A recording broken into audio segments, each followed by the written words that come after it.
All right, we're live. Welcome everyone to Table Talk, where we talk all things tabletop. I'm your host, The Bad Luck Gamer, with my co-host Glue Boy. Hello, hello.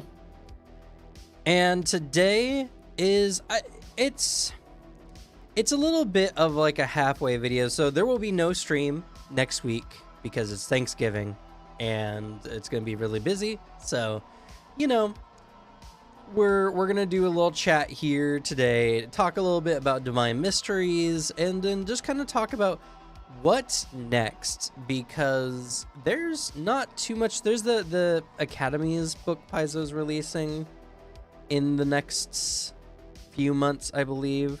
Yeah, that is true. Which I am excited for that book. I'm excited for it, but this is absolutely zero shade to Paizo. I do forget that book is coming out every time you mention it. Yeah. And then I'm like, oh yeah. And that's only because like I just haven't seen a lot of promotional stuff for it. Like the same level of Divine Mysteries and War of the Immortals. I think that's purely what it is. Yeah, it's a coming out in mid-February. And it's a small book, so it's like a splat book of splat books. It's 128 pages, it says here. Yeah, that's fair. That makes sense why I haven't seen a lot of it. So it's it'll be good. I think it'll be very interesting, but we're kind of going to be entering into, the first time in a long time, a period of several months without a major Paizo book release, which is, you know, it's good that Paizo's got back to a regular schedule, but at the same time, like, this year has been such a productive year for me, and I'm like, I don't know what I'm gonna do with myself. So we'll talk about all that more somewhere around the 20-minute mark if you're watching this post after the fact. But before that, some small talk. So what have you been up to, Alex? Well, I've been doing two things. One of them, very, very slowly, because man, it's been just a lot at work, so it's been hard to just work on stuff. But I've been slowly but surely making a Pathfinder video. I'm close to finishing. My goal is to actually have it come out tomorrow. Ooh. I am making a Pathfinder class tier list, and it is coming out tomorrow. That'll be fun. It is very fun. I got some bits in there that'll be quite enjoyable. And it's quite informative, of course. Quite all my information is baked into all these hard set data points. So you know me. I'm sure. Like, we didn't go into exactly what my criteria for things were beforehand. Yeah, there's a lot of fun stuff for it, and I am not expecting it to go like crazy or anything. I'm making it because I think video is just going to be fun, and I like Pathfinder. I want to make something on it, and it's been cool actually just going back and like looking at these classes, writing out like more of my opinions and thoughts on everything. And like, as I was working on it, shaping up exactly how I was feeling about everything. Because some of it was very much like, okay, my gut says to put this in A. I'm like, no, do I actually feel that? And writing it all out. And man, yeah. I'm also excited for when you do yours and work on your stuff. Yeah. Because I wanna compare. Yeah. It's gonna be a boring list, I'm gonna say. There's most of everything's gonna be an A or S, and there's gonna be a few that are not. This is a good game. I think. Maybe this game is just good. I will say, like, I think that a lot of the game Druid is in triple S tier. Also, like, thank you, Odinski, for the follow. Appreciate you. I just you know, I like most of the classes, and how I kind of space it in my head is like S tier, adore. A tier, I really like it, but there's like a thing or two there that that holds me back from enjoying the entire class. Like S tier, everything in that class mechanically or like vibe wise, I love. And then There's just something. One of my little 3 points in A tier. There's something. B tier, either I want to actually have more time and play it out, or like objectively the class is cool, I just wouldn't play it. C tier, I would never play it. I don't want to touch it. Or it wasn't fun. F tier, bad. Objectively a bad class. Objectively the worst class, and I don't understand why people would find it fun. And everybody that's a regular here knows what my 2 F tier classes are. Yeah. Also, oh, hey, Zarek, nice to see you here. But, yeah, my lists, I don't know, it's which classes. You have to watch the video tomorrow and find out. I don't know, unless Alex wants to say it. It's his video. I don't care. You know, I'll at least say here, since we're early enough, the 2 worst classes in Pathfinder 2nd Edition is Alchemist and Druid. Those are actually the worst classes in the game. I've said those 2 things enough times in this stream. It's like not a spoiler for Table Talk. For sure. Paizo dropped the ball on both of those, like really hard. Not gonna lie. Alchemist for giving me too many words to read, and I don't want to do it. And they dropped the ball on Druid really hard because they made it like nature, and they should have known that I don't like nature magic, and I think primal spell list is cringe and stupid. The primal spell. Okay. Wait a minute, Mister. All right, I'll let you have your meme of hating nature magic. Sure. The primal spell list is baller. Don't. I could talk to plants. That's not what the primal spell list is. The primal spell list is the elemental spell list. It's really good. Ooh, you could talk to a flower and it'll tell you how the beheading buzzsaw is in the primal list. I feel like it's also in the arcane list, so. Yeah, it's the most blasty school. Yeah, you'll have to step off the primal spell list. All right, you can talk about Druid all you want. I don't care, but the primal spell list is really good. We can just agree to disagree. No, you're just wrong. We can just agree that I'm right, wrong, and that Druid is lame as shit because like they just hang out in the woods and I don't know, eat dirt or something.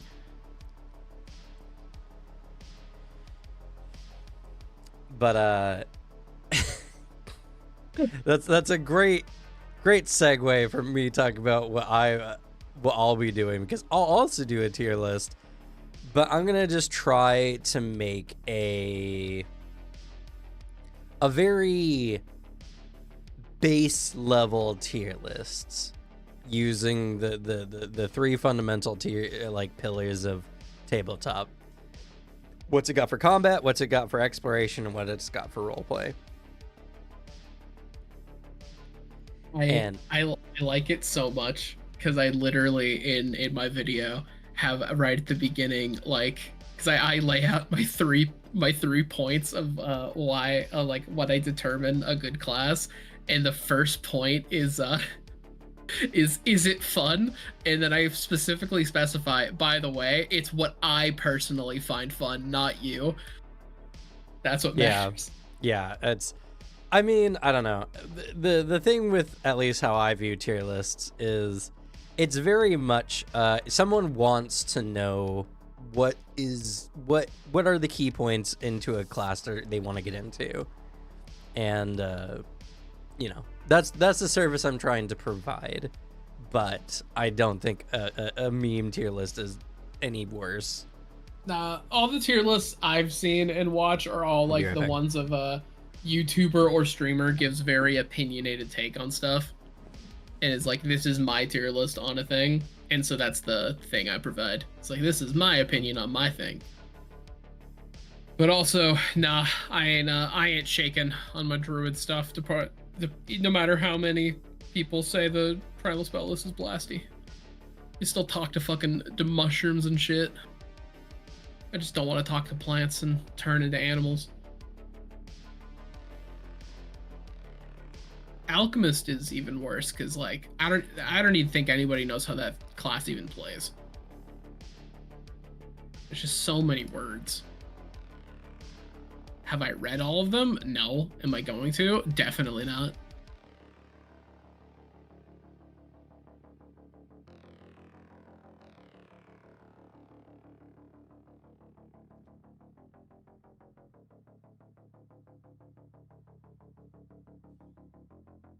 I feel like I know that I probably have seen that video from Swing Ripper, actually.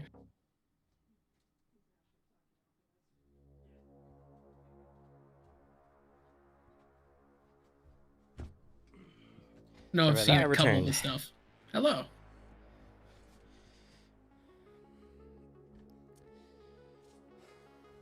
Yeah. Also, when it comes to like tier lists in the community, someone's always gonna be like, but what about their multi-class archetype dedication? And it's like, that's a different tier list. And it's also like, because one of the things I know is going to cause controversy is Fighter's not going to do well in my tier list. Uh-oh. Because, like, Fighter in combat is S tier. Obviously. Fighter outside of combat is, like, the worst in every category. It offers nothing in exploration mode, pretty much. And it offers, like, as far as roleplay is concerned, the concept of a fighter doesn't really do much. Like, it's like you're someone who uses weapons, is like everyone uses weapons, right? So, but I'm good at it.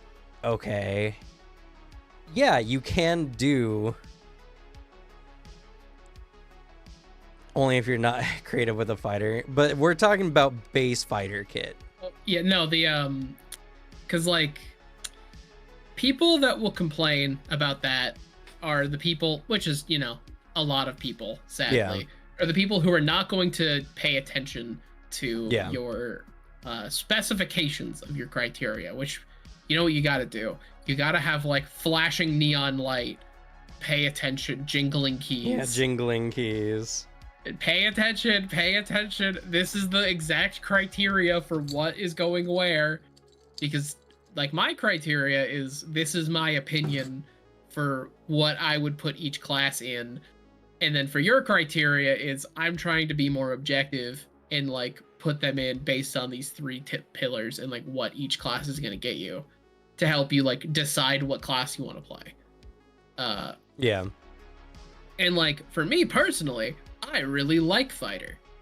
Yeah. I like Fighter a lot because I am a lot more of the opinion of, like, Fighter isn't boring if you're just creative. You just gotta, like, work outside the box. But however, if I was operating under that lens of, like, the three pillars of, like, that criteria, fucking no, literally no. Fighter is not gonna be ranked highly. I funnily enough, I literally say that word for word in my tier list. I suck Fighter's dick, but I directly say, all you get out of this class though is stuff for fighting. Are you gonna get role playing or like exploration stuff? Not the slightest, because you're not. Like, you are a fighter. Yeah. It's you're someone who's just good with weapons, and that's the thing, and that's okay. And it's not like you can't make a good fighter character. That's not what I'm saying at all. It's that roleplay wise, the idea of fighter is you are good with weapons, period. You know, it's just like, yeah, but like, what if you're a mercenary or soldier? It's just like, fighter doesn't get mercenary feats or soldier feats, do they? No, you get fighter feats. Yeah, exactly. So it's something that, like, fighter is one of my lowest rated classes, but it's like all classes. I don't think there's a single class in Pathfinder I think is bad at all. Like, I think they're all good. There's some classes I like more, but that's because I like them more. I don't even think there's classes that are objectively better than other classes, because I think all the classes are honestly pretty good. I might rank classes poorly, but like mechanically speaking and balance wise, I think they're all very good. Like they did a good job. There are just classes that when I look at it, I'm like, I would not play that. Like me as a human being, I don't want to play that. Yeah, even for me, it's not necessarily that. It's like, what idea do I have for a character? Because that's like how I power game is I make a character that's so interesting that I just get stuff from the GM because the story would be cooler that way. That's a great way to do it. Yeah, that's how you power game in RPs. You just make a really good character. Yeah. I when I look at certain classes, like I mean especially like Druid and Alchemist and stuff, like because I have made builds for both of them, and like the like as much as I joke about it, like I have tried to learn how to play Alchemist, and like I've looked at it and I'm like, the real answer is like when I've looked into it, especially Remaster Alchemist, I've been like, okay, I understand a lot more. I get versatile flasks and like all this. I get it. This seems like a lot of steps to an end result I kind of just don't want to deal with. Yeah, I get that. That's my end state, which is like that's at least my take, which I think is a lot better than like just not knowing how it works. Like I would rather have that. I want to have the complete knowledge of a game. You know, we talk about it all the time. Mm-hmm. And that's something I did a while ago. And like now I can sit comfortably with that opinion of like Alchemist is firmly a class that I just do not want to put the effort into playing, because I know the effort to get to that endpoint is something I would not have fun with. And there are other classes that I feel the same way with. There's just classes where I'm like, I get the route. I get how you would do that. I just don't like it. I think it'd be really boring. And then there are classes where I'm like, see, but this way I would have a lot more fun with. This is like interesting mechanically. But if someone told me, yeah, that thing, I don't like it though, I'd be like, yeah, fair enough. But I don't think any of it is objectively bad, which is why I think this game is really good. None of it is bad design-wise. I think the only thing it shakes up to is actual taste. Mm-hmm. Yeah. Also, hi Noth, hi Chase. So I know it's a joke, but I do think that conversation's interesting. My player won't stop playing goofy characters, and I want to play nothing but goofy characters. Like, that's a legitimate problem in tabletop, actually. One, it's just the split expectation of some people want to have a more serious kind of game, and other people want to play more casually. But legitimately, the answer to play a goofy character is challenge yourself to make a character who fits in the world perfectly and is still a goofy character. Yes. This is actually something I've done personally. It's just what happens with me that tries to be funny. So like I have a character I've played for a long time. Also Monarch. But hello, James. Hi, James. See, I the first thing I see, Monarch. So Tom Bombadil is peak goofy character. True. Love Tom Bombadil, but yeah, like, but Tom Bombadil's a side character for a reason. Right. Like I played a character for a good while, a good long time, that I would say can fit that mold, and actually started out as a goofy character. A D&D bard I played, this bard tiefling like metal guitarist, because he started out at Adventure League with UCAM. That like coward bard I played, we did right before I left for college. That character, he then turned into Eric Faulkner, my like really serious long running character. Because I took the concept of that like cowardly bard that joined a adventuring band because he thought it was a band. And then the joke of his character is him being like, what the fuck? Why are we murdering people? And his entire bit is like, he'll take a part in the adventure, but he's a normal person who is shocked by the idea of violence because he's never partaken in it. And then I take Eric Faulkner, whose natural response to everything is very like kind of jokey bard style, and he's funny. He'll quip with people, but he's a very serious character. There's a lot of things going on with him, and he's got a lot of depth and emotion to him. And I feel like that you can play a goofy character if you add depth. You just, I think there's a difference between a goofy character that's, you know, the depth of a puddle. Yeah, well, like, also a lot of goofy characters are just inherently disruptive. That too.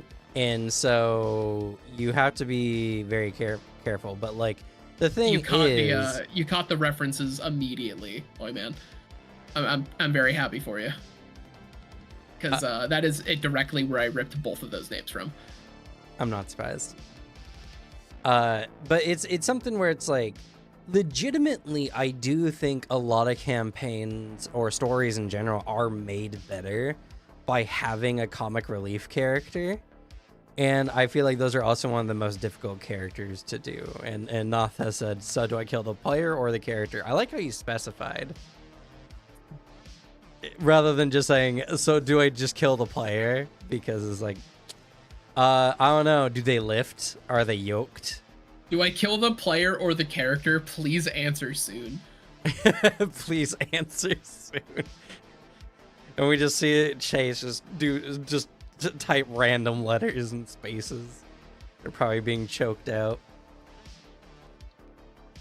But I do think that's despite being a joke, I do think that's an interesting question, because I think if it's not a question of like how serious you want to take the game or not, then it's a question of, can you actually make a character who is not immersion breaking, who's goofy? And I feel like you can, and I think that's something that's very viable, but I think that's very difficult, which makes it unfortunate.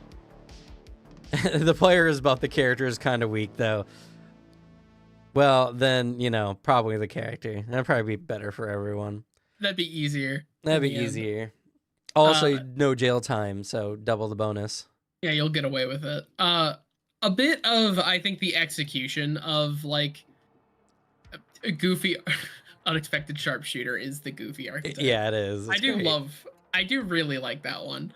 I feel like some of the struggle with it, because it comes with the idea of a lot of tabletop stuff where people want to play that like joke character thing, because they see it in a lot of like stories or actual plays, and it works out really well.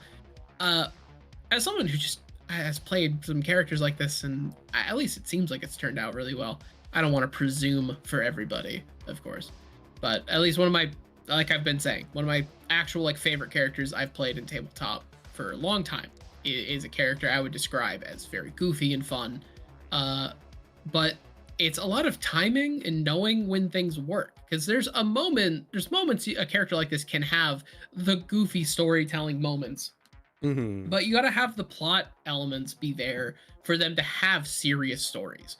Because I feel like a goofy character in a game that's meant to be a lot more serious can work, but they have to have a story that's there to allow them to take part in like the plot. Because that's the thing. If they're Grimbo, whatever, the goblin, and they just feel like, and I'm here too the whole time. That doesn't work. If they are a character that is funny and they're very humorous, and like that's the level of goofy, because there's a lot of very serious, very good dark shows and like books and stuff where you read it and you're like, oh, this has like a great sense of humor to it. Or there's a character that's really jokey. Those work and like don't break the tone, they don't break the immersion at all, and it works super well. The punch is that you just have to know when to do it, which the problem is, all right, buddy, learn how to read the room really well, learn social cues super well, learn how to read people really well. And a lot of that can sometimes feel really innate, and some of that is a learned person-to-person skill. So that's a hard piece of advice to give, of get better at talking to people. Yeah, be a better player, because like legitimately goofy characters are like an advanced play style, which is funny because that's one of the ones most people like gravitate to when they first start, because That's also an interesting thing. A lot of people do goofy characters when they first start off with tabletop or early on in tabletop, because like role playing is awkward for a lot of people, especially when you're new. And so the best way you can do it without feeling awkward is to not take it seriously. And so you make a character who's not taking the story seriously, so you don't feel awkward trying to role play. Because meanwhile, like for me, I have a thing where how I work when I'm having fun with my friends, I want to make people laugh and have good time. So I am naturally going to tell jokes, and then that transfers to telling jokes in character. And the way I challenge myself is to play serious characters, and like characters that just wouldn't do that, or even play characters that aren't funny. Yeah. Because that's something with I put in our life play game. Part of Lockdown's character trait is that he's not funny. He sometimes will tell a bad joke and then be embarrassed about it. Mm-hmm. Like that's a part of his character trait, because I think that's just a human thing to have. The idea that someone is not funny but wants to be. And then, but there's the thing of like, you then have that. Your character wants to tell jokes because the player is just that kind of person. Right. And then it turns into a narrative level, because then what turned into the same character with Lockdown is then at first he was, Lex Luthor, Taskmaster, and now he's turned into a fucking insane conspiracy theorist, like tech guy who gets 3 hours of sleep every night, makes bird drones. Like, because that's just yes-anding and riffing the narrative because I think it's funny. Yeah, and then that's just kind of how it evolves. Exactly. And like that's making a character who I think is still pretty serious, and like just as he acts day to day is very, very serious. He just has very goofy moments for levity. Yeah. And that works. And you have those moments where you get like that catharsis, if that's what you're looking for a goofy character, where everyone's like, ha ha ha, oh, classic Lockdown. And then you move on and you can keep telling the story. Mm-hmm. And that works just fine. But all right, so what now? Paizo's finished off with its last major book for the year, and besides Rival Academies, which is more of a splat book, it's a very small book. There'll probably be some really cool options in there, but a very just fun book to read. We're gonna be in it for a bit before an actual big book comes out. NPC core, baby. Well, yeah, but that's mostly like a GM thing. So it's something that I think the beginning of this next year, like through December and into the beginning of next year, is generally going to be super slow for tabletop in general. Usually after the holidays,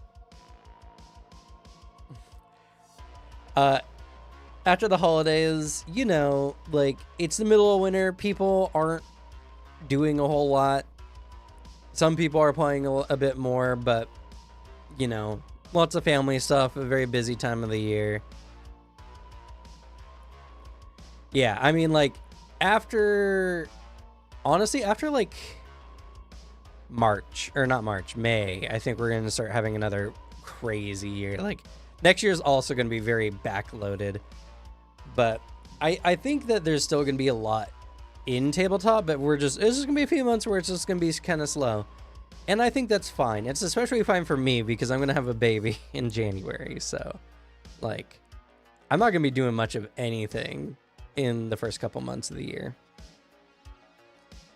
But that means it's a great time to look at what's coming out, because next year is make it or break it for tabletop. We have so many big projects coming out, so many projects that people have been utterly hyped for. We're learning about new stuff like all the time, and we have some really interesting games coming out. Like, first of all, Starfinder getting dropped in the chat right now, which I am pumped for. Oh man, the little stuff we've seen so far. And then Oh, they're announcing something at PAX U. interesting. It's probably going to Oh. be more info on Battlecry. I would imagine. Which, hey, I want to see that. I'm excited for that book. Me too, honestly. Uh, and like we got some interesting stuff coming out. We also have there's like many of the adventure paths are actually really good. Like it's very tragic how slept on many of the adventure paths are because they're very, very interesting. But unfortunately, it's just a part of tabletop where it's just like, oh, that adventure path seems cool. We'll get to it in a year after our current campaign finishes because we're on another adventure path.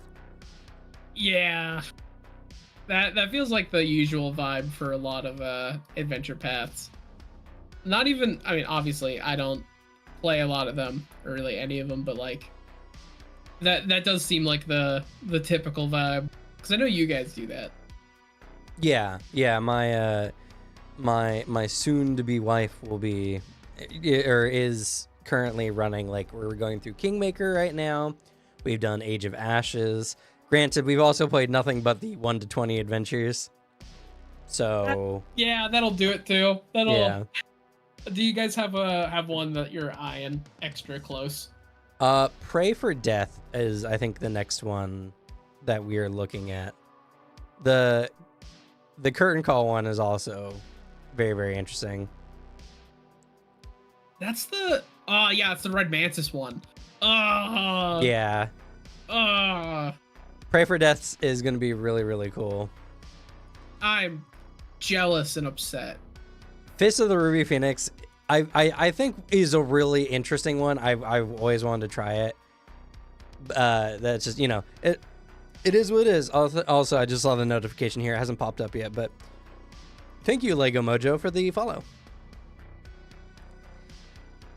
It's there's like the books are really good. Season of Ghosts is legitimately super interesting sounding. It's a very like Eastern inspired campaign where you're dealing with spirits.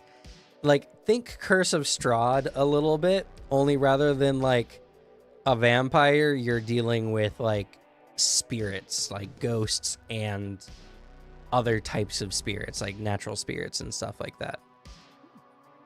Very, very interesting. That is a fun concept, honestly. Yeah, yokai. It's really, really cool. And then there's Spore Wars. Spore Wars also sounds super cool. That's where you're dealing with, I believe that's the one where you're dealing with, God, what's that demon lord's name?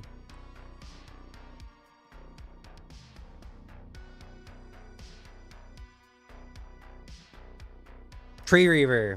Yeah. Spore Wars is very, very interesting. Tree Razor. Yeah. Which way, Western man? Well-written Eastern representation or Strahd being an incel? Yeah. So, you know, it's very like it's very tragic, but that's unfortunately just the thing when it comes to tabletop is it takes time, and new people are getting in all the time, and having good adventures is always solid for new people. So like it's really cool, but it's something that's very hard to interact with as like, you know, it's not like I was like, hey guys, I just got my copy of Fist of the Ruby Phoenix. Let's take a look at it and see what this book has, you know, and just spoil the whole adventure. That would be kind of lame. That would be. So, you know, it's a thing where like as a content creator, I can't really interact with it too much. I mean, I can make guides, but at the same time, I also want to play in some of these APs, you know. Especially spoiling older APs, yeah. I mean, like, for sure. I think it's a genuinely interesting idea. But I am like a creative engine that never runs out. So I always homebrew everything. So that's one reason why APs are not anything that I ever like really deal with. I've tried a little bit. It's just not my thing. But also, like, my fiance is running a lot of the books, and it's like I kind of want to see what's in the books when we play through it. So, you know, like, it's sad, but I will say, like, I want to heavily endorse right here the APs. They're legitimately really good, honestly, especially after the first few. Like, Age of Ashes, kind of meh. It's a big, like, oh, there's a word for it. It's a big, like, let's take a look at Golarion, and you teleport all over the place and you see some of the interesting sights. That's what Age of Ashes is. But sadly, not every AP is going to be a complete hit. Because I remember hearing y'all going through it, and I've even like sat in on a session or two. yeah, Like, didn't seem like the greatest AP ever made. Because like, I remember y'all telling me about some of the problems of it. Like, as literally as you guys were going through it. Some like the encounter balance was super wonky too. I remember. yeah. It's one of the weirder ones. Yeah.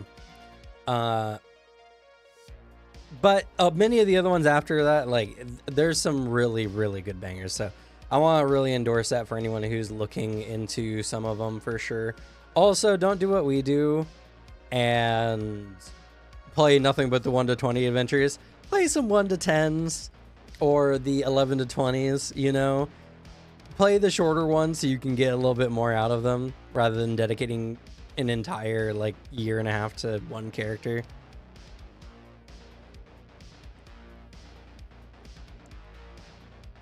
And so that's the thing, right? So there's gonna be more APs that drop between now and like some of the bigger book releases, and I would love to like be hyped for that, but you know, it's just nothing that I'm directly dealing with. So for me, unless they come out with like rules tucked in them. Yeah, which some of them do. It's fun when they do.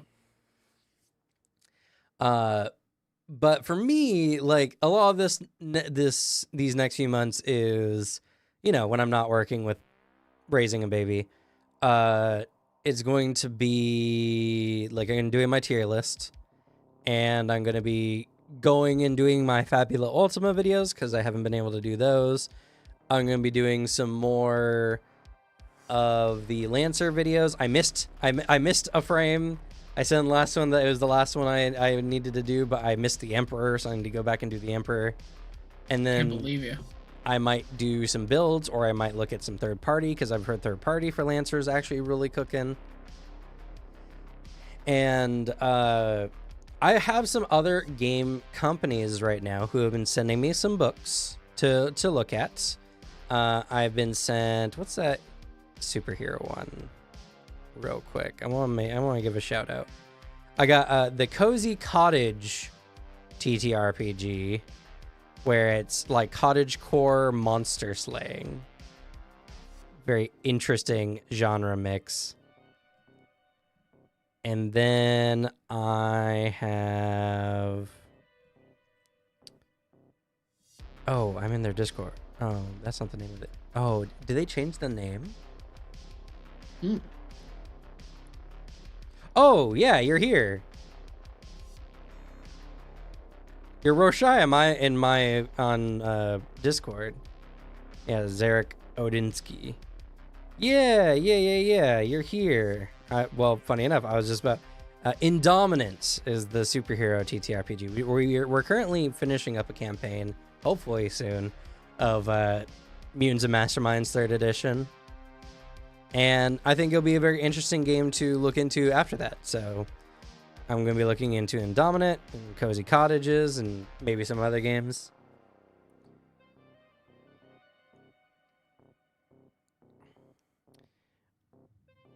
Do you have Salvage Union? I think that's one I've heard about. Oh. It's like a couple of the Lancer third parties that get thrown at me enough that like the names stick out. Yeah, yeah, there you are. Yeah, Zarek. I didn't recognize your name at the moment until I just looked at my list. Of course, I'm glad I can offer. Yeah, so I've been excited to look into that as well. I feel good. I feel good now because with my recent videos, I've been having a different kind of approach, which I think has been a lot more successful. Because like I gotta say, so I just finished off the Rivathune archetypes, and I did my big hour and a half like combined video, which by the way, it like the video I released today is just what I've been doing for the last few days.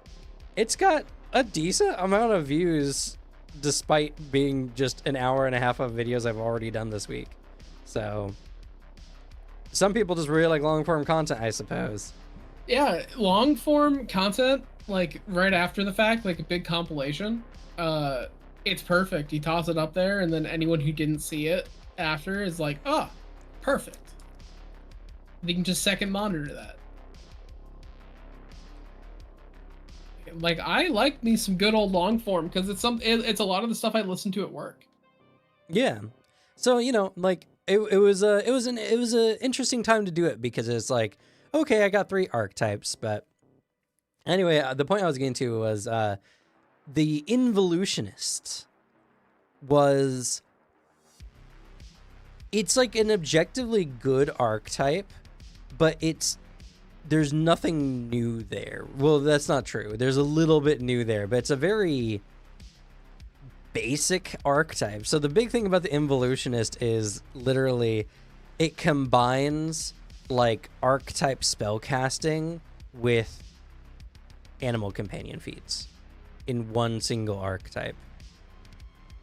But the problem with it is you only are going to select the archetype when you want both of those things. You're not selecting this archetype for only the spell casting because you might as well just multi-class archetype into one of the classes. And you're not doing it for the animal companion thing because while they do offer a unique animal companion in the spirit companion specialization, all it does is give your animal ghost touch, which is okay. And you're just better off going to Beastmaster. So it's an interesting archetype because it combines the two like no other archetype has done, which is interesting. But that's the only reason you would select it is for that one idea. So yeah, it feels like, yeah, that feels exactly like that. That feels like a archetype that exists. There's like a person that might down the line or occasionally have like one specific concept of like, man, I would love to do like spiritual spellcasting, like otherworldly spellcasting through the lens of like a spirit guide or a spirit animal in some aspect. And it's like, oh man, there's just not a great route of doing it in Pathfinder. And then this book comes out and it's like, well, funny you mention that one weird specific idea you have.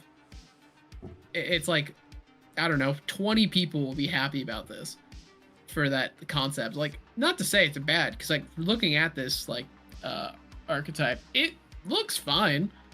This doesn't look bad. It just doesn't look like, I wouldn't take it, but this looks fine. Yeah, for Lego Mojo, it's so specific. Involutionists. And for Zarek here, I've shown Alex Indominant before, actually. We sat down and chatted about it in a call once with some of our other friends. But you can follow him on YouTube under Glue Boy. He's a friend of the channel. You can find it at the bottom of the channel. And yeah. But yeah. But anyway, entire point, rather than just talking about Involutionist. Involutionist, I made a video. And I was like, this is a very negative critiquey video. Let me redo it. And I redid it. And I feel like I very much got the energy across that I was trying to go for, which is, this is good. This is interesting. It's just, you know, very, very specific. And I agree with your subtitle in your thumbnail a lot. Like, when I looked at this, like, this is a very specific niche. Like, yeah, you have a character concept that is I am playing a Rivathune involutionist. it's not even that necessarily. So you get divine spellcasting. Imagine, right? I'm playing a fighter, and I want to spice my fighter up. Okay, let me play this involutionist. Now I'm a fighter who has divine spells and an animal companion on top of being a fighter. Which, that's fun. Yeah, that's an interesting idea. Like, that's cool. You could play like a, kind of like the, oh goodness, not Jonah Hex. Maybe is Jonah Hex Catholic? Is that part of his character? Say that again? Is Jonah Hex Catholic? From what? Jonah.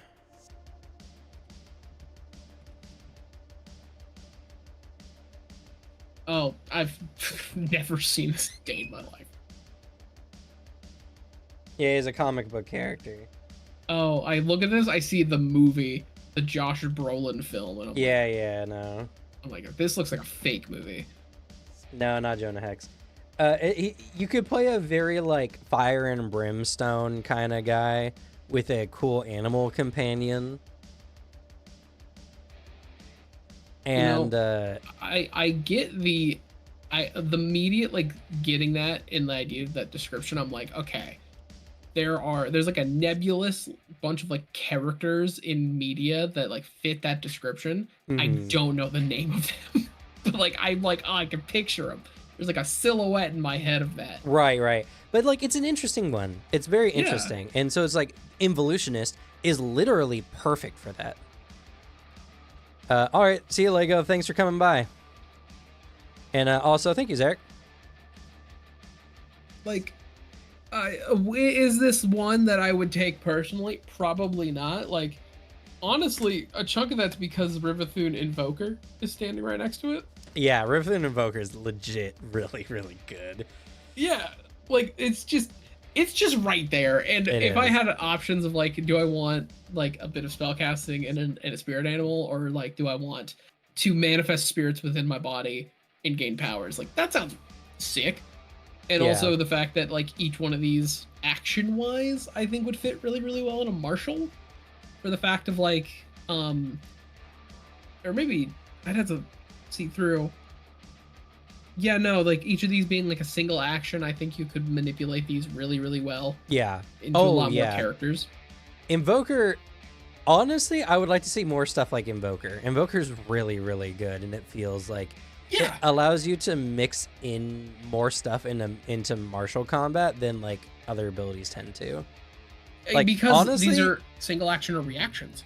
If they completely remade Magus and made it like Invoker, I think that would just make Magus infinitely better. I mean, Defy Sorrow, that lets you like, if you dealt mental damage or spirit damage, you're dealt mental or spirit damage, or critically fail a saving throw, you get quickened to step or stride. Like, is that going to happen all the time? No, that's just useful. That's really useful. It will happen more than you would think, because like any kind of frighten, fear effect kind of thing will just trigger that. So, and those are really common. Oh yeah, like it's not gonna. I'm morally saying it's not gonna happen like every round or every fight, but like it'll happen more than you think. Not as often as like you might hope, because as in every single round, every single combat. But like all of these are like really nice. Leverage, Anguish, like God, this is a cool one. But I got the vibe right. I hit the vibe, and I know I hit the vibe right because there wasn't a bunch of people just shitting on it in the comments. And a lot of people are like, this is interesting, but like, you know, whatever. So I feel much more confident now covering like other games, even if I have some kind of critiques. I feel like I've gotten the vibe Right. And that's a huge thing I've learned as of late. Vibe matters more than substance in like most cases. It doesn't matter what you're saying as long as you can get people to feel the same way, essentially.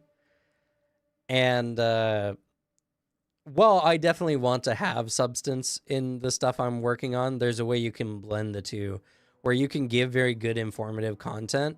You can promote people to do like play in ways that are more healthy for the game or whatever, and make the vibe check. And I feel like a lot of my content before was not hitting the vibe check as it was inconsistently hitting the vibe check.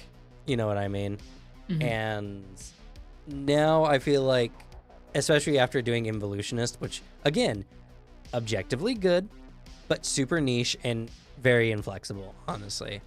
I felt like I hit the vibe check on a video that I definitely didn't hit the vibe check on recording it once before. So it's I've gotten it. Good to honestly, like, very cool to hear.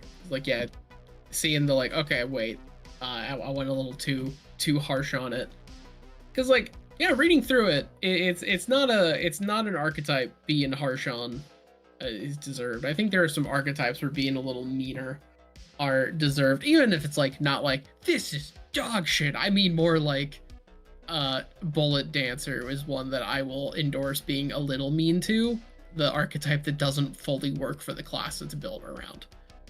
Like that one is where you're like, what is this? What am I looking at? Yeah. Like this is a little dumb. We can admit that this one doesn't fully work. Yeah, it's like Corpse Tender. Corpse Tender is just a meme. Like Corpse Tender is one I would not fully put on like, let's be mean on it. Let's jokingly like, let's make fun of this because like, what am I looking at? But make fun of this because like, this is goofy. Yeah. Would you play this and put it in your build? This is not build integral. However, if I was playing the campaign that like the AP that this was built around, that's like the only situation I imagine that would be useful. Because if it came from the AP, I imagine there are situations where it would be useful because it's probably in the actual adventure. Kind of, but not really. Like you could do a lot of things Corpse Tender could do better in other ways and still, you know, be able to do other stuff too.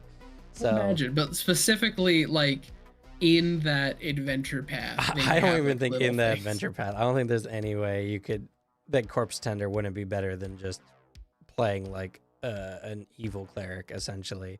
So, like with access to like, or the other like a necromancy like archetypes, just like that's what I'd be curious. I want to read through that one purely of like, did they sneak in little things where like, and a little side thing if you have Corpse Tender, like that kind of deal. Not even like overtly saying it, but like just as a little encounter is written, if you happen to have a Corpse Tender, it's like suddenly there's a fun method, a thing could be solved. Because I would hide a little dumb thing like that in an AP if I made it. Maybe. I'm honestly not sure. But, you know, still, you know, it's like, I guess what Tome of Psionics here is loosely referring to is, in the end, it like, I literally have a video called Your Build Doesn't Matter. And it doesn't, because a good character is not going to be any worse off by playing a bad build, you know what I mean? Granted, I do think your character still needs to function in the game and needs to perform at least to some level. Fortunately, in Pathfinder, it's really hard to do anything less than like bare minimum. There's a medium level of, I think, just efficiency and like operation that the game plays at, where like you play your game at base level and it's just going to work.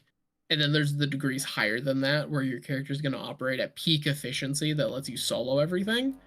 That's like the top level. You have to try to take it to the like lower than, you know, working as intended. That's what it feels like. Yeah. And I think there's a degree that it can be argued, because I know this is a thing in MMOs a lot more, and a lot of multiplayer co-op, like just stuff, which yeah, MMOs, that playing a game is and doing like a lot more higher end like content, especially raids, and not knowing what you're doing is considered a form of griefing. Yeah. Because you are inherently dragging everybody down with you. And if you are at such a high level of play in like level and time, you should know how to do certain stuff. Mm-hmm. And then there's there's obviously nuance of like, well, how should they know? But that doesn't apply here. It's like if you are playing a thing with your party and you've intentionally designed a character that just doesn't operate, there is an argument where it's like, that's a little, you should probably make something that works. But also power doesn't matter here. You shouldn't come here to play like the strongest person in existence. You should come here to play a fun game with your friends, and like, I made a fun character. That should be your intent.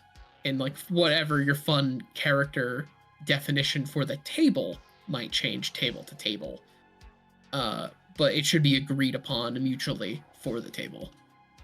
Yeah, it's something where like, you do need to just be able to play the game, but once you get that amount in, which in Pathfinder is so easy, it's really hard to make a bad Pathfinder character. Then it's the video I keep asking you to make. I know. But then it's like, literally, you can role play your character into power. Like, who is more powerful? The kingdom's strongest fighter or the king himself? You know what I mean? Like, the kingdom's strongest fighter, yeah, he might be able to take on like 20, 30 people, right? The king has an army of several tens of thousands of people. Mm-hmm. The king has influence everywhere. The king can literally ruin most people's lives without even trying. You know, like, the king is so powerful for no real reason other than he's somehow got into a position of power.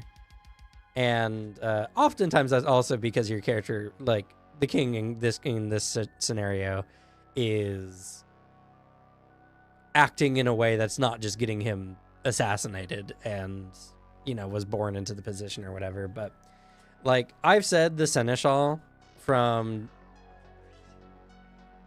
War of Immortals, I was trying to remember what book it came out in, is honestly probably one of the strongest witch archetypes ever, because there's so much narrative stuff you can finagle with and workarounds. And even in the Emissary video, I was talking about like how Emissary is very narratively focused. But if the narrative leads to like some spirit you're currently working with giving you some major boon that gives your character power, like, then you could say that Emissary is very powerful, you know? So it's a narrative game. And that's why it's hard to say anything is objectively good or bad, because there's a lot of times I've seen very kitted out, very broken characters be utterly useless in a campaign, except for when it came to fighting something, because they didn't make a character who could talk in any kind of situation. They never really thought of doing any unique things in any way. And there's just a lot of scenarios they couldn't fight their way out of, and they didn't know what to do with it. So, you know. Yeah. I think if people are going to be very, very honest with their experience in tabletop games, it's important to remember that, like, we might spend a lot of time coming up with these integral builds and concepts, but like, how much of your build when it came to like really deep into the game relied on the really cool magic item that the DM made for you?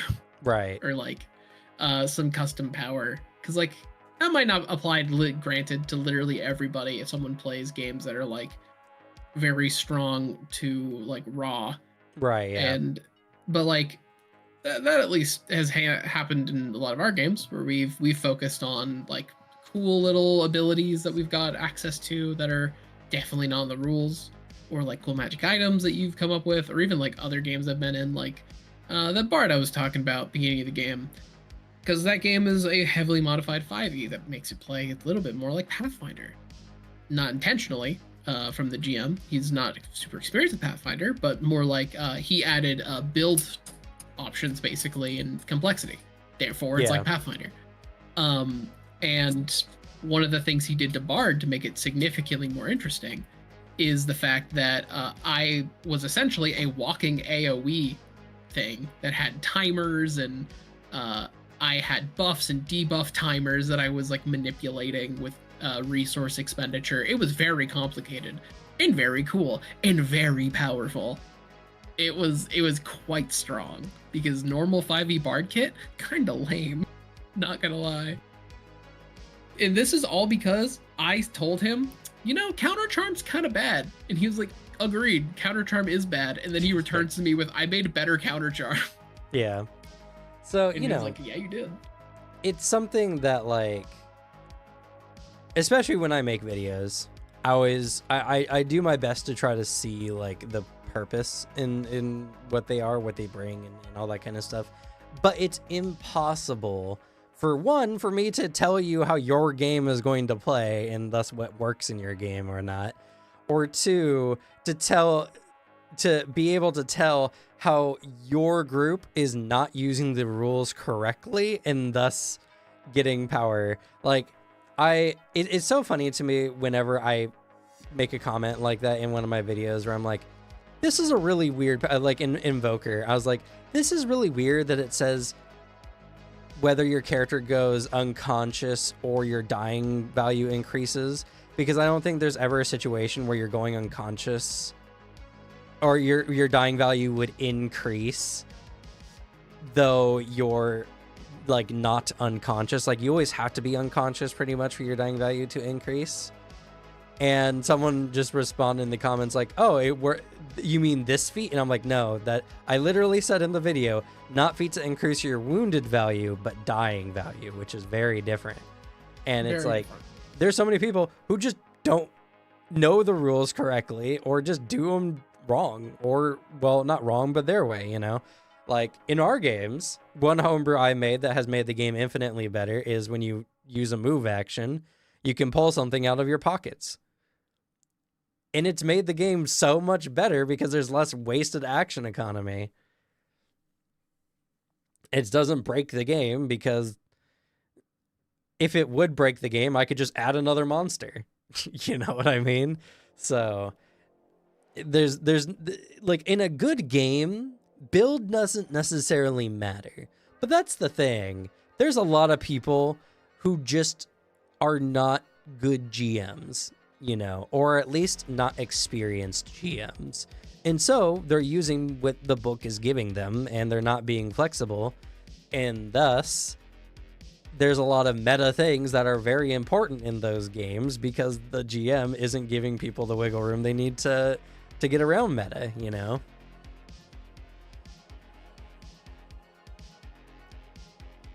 The one I've seen, I think it was also mentioned too in this in the chat, is just GMs working to like balance as well for what their party is capable of doing, or even incapable of doing, or I guess just also work around your party. There's a lot of methods like around it, and even funnily, like I'm basing it off of ideas and things I've seen on the Reddit, where I've seen players post stuff of like, hey, having some issues in my Pathfinder game. I don't know if this is normal. My GM doesn't like weapon runes. Yeah. It's like, no, that's really integral to like the game's balance. Yeah. Like, that's really important. It's like, a lot of the content I make, I'm trying, especially now that I've learned how to do vibe checks on my content, which is so weird to say in like a very serious manner.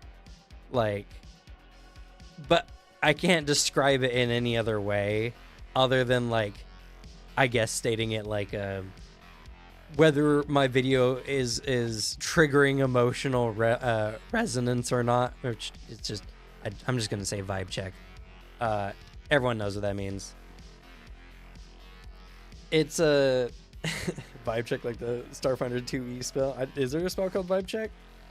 That'd be hilarious. But now that I've learned how to do vibe checks for my content, it's like there's so much stuff that you could objectively say is good, bad, or like is whatever, and people will just disagree with you based on the vibe of the thing, you know? Like, you could have a really bad, like, here's a good one. Assassin. The assassin archetype.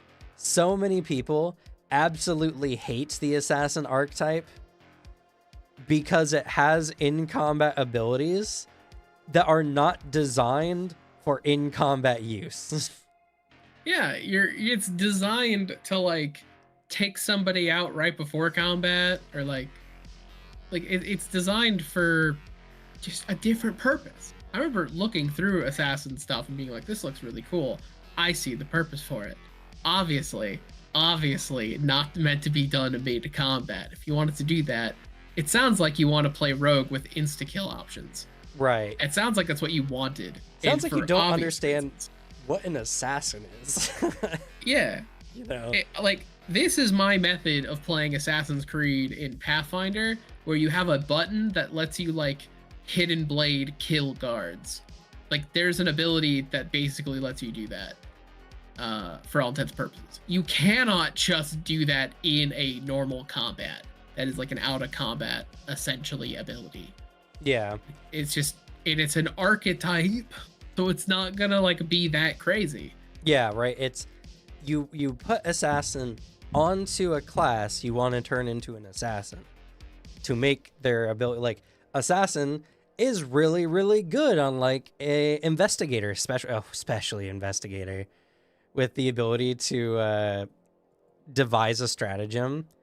If you're, like, disguised, you're a butler next to someone and you're getting ready to assassinate them, all you have to do is just sit there, like, mentally devising a stratagem and waiting until you get a crit, and then you can just crit strike with your assassinate.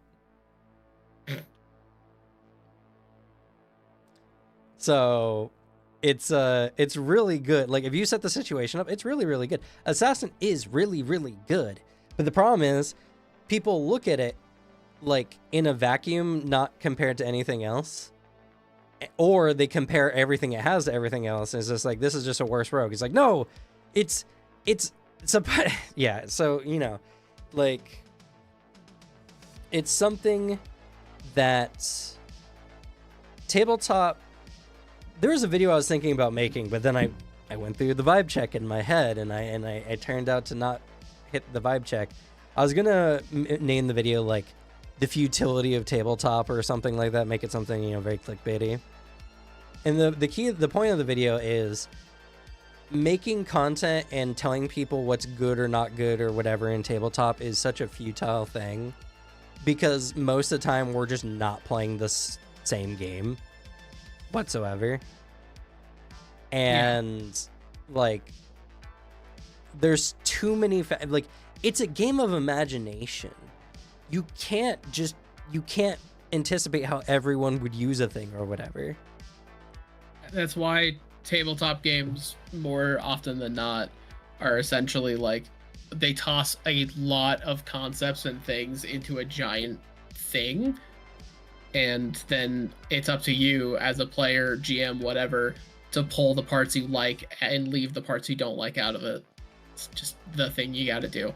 I mean, that's literally the thing with World of Darkness. World of Darkness works in a way of, it's a giant, if you take it literally at the lore's face value, it is a giant, vastly overconnected, like, crossover universe with every supernatural creature known to man. You should not do that, though.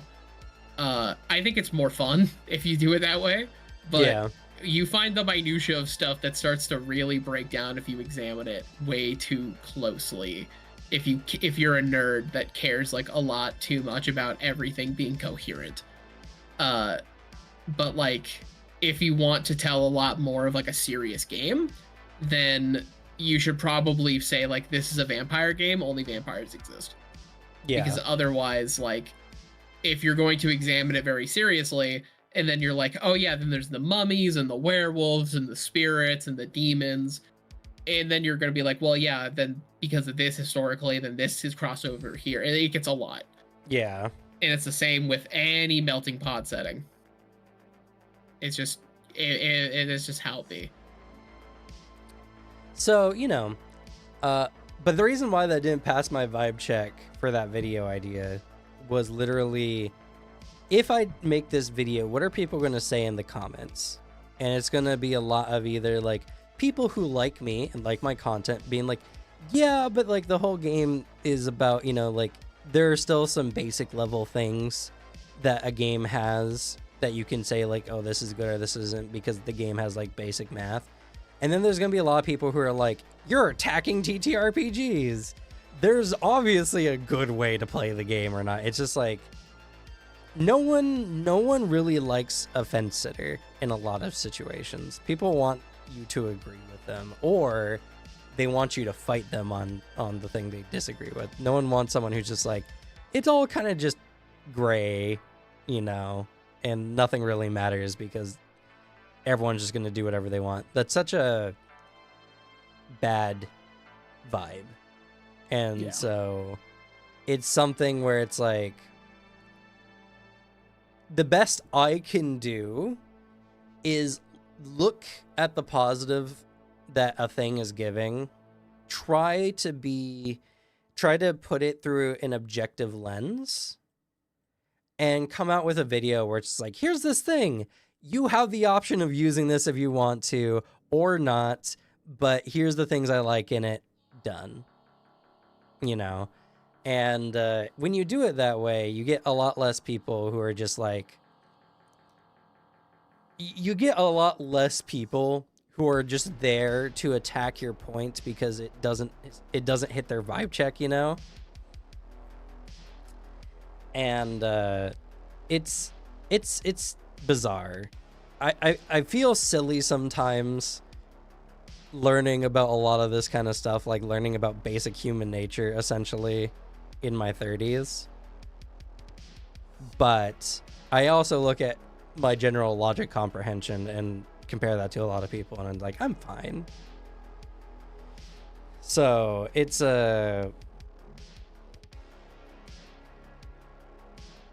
we can obviously see here how some people just have very clashing opinions on tabletop, and that's fine. Like you can run your setting or your table as long as your table agrees with it. You can run it however you want. Yeah, for sure.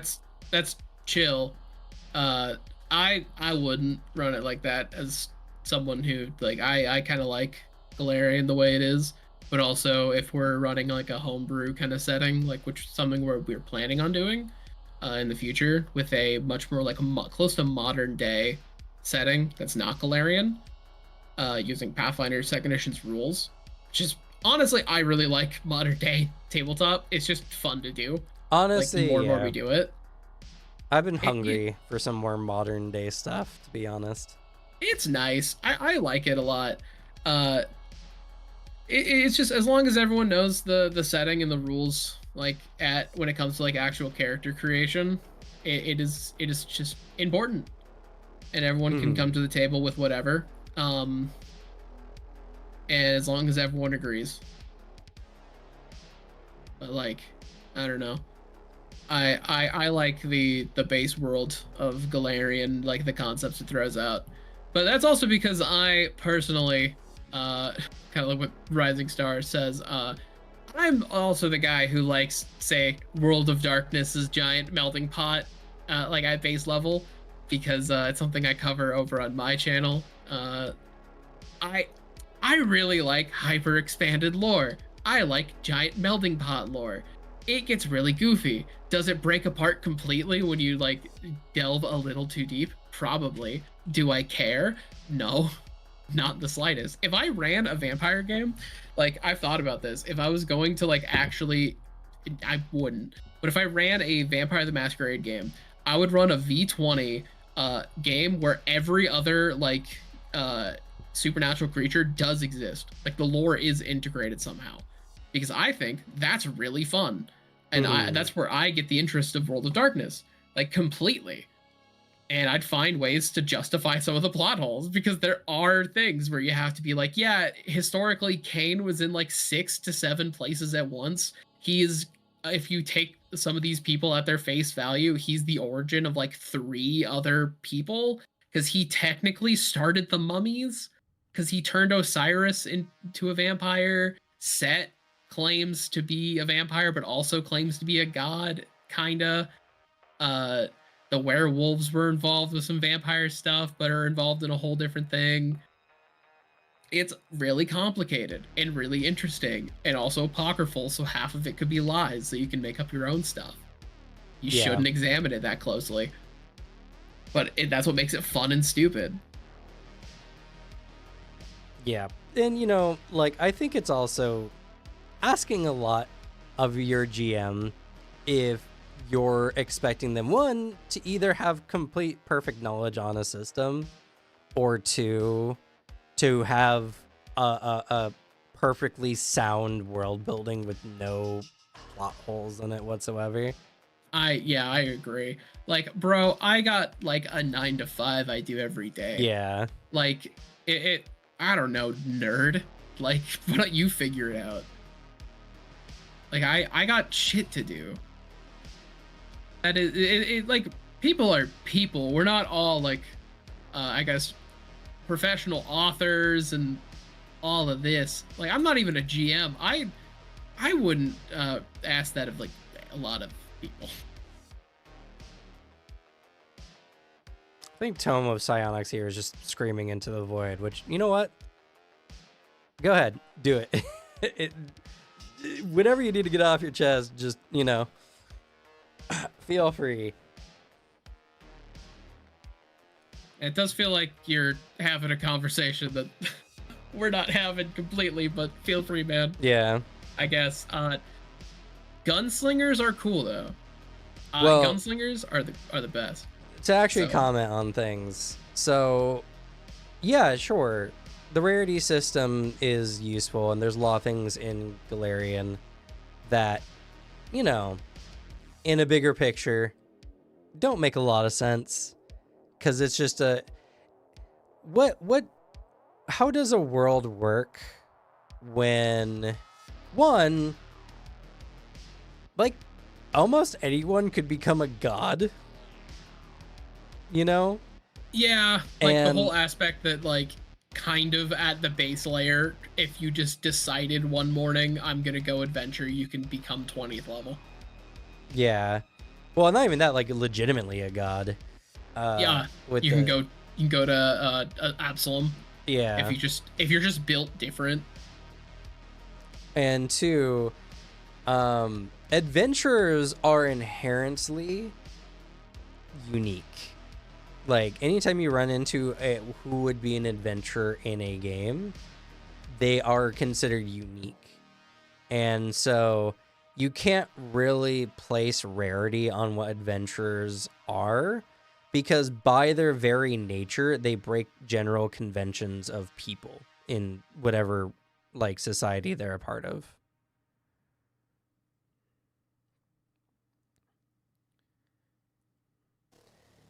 So it's like there's a lot of situations where, yeah, you could have a character who sounds so way out of conventions, but the thing is like, they might be that way because that's what, like, a successful adventurer would look like, right? Someone who didn't die in a dungeon, someone who isn't just a schlub, you know?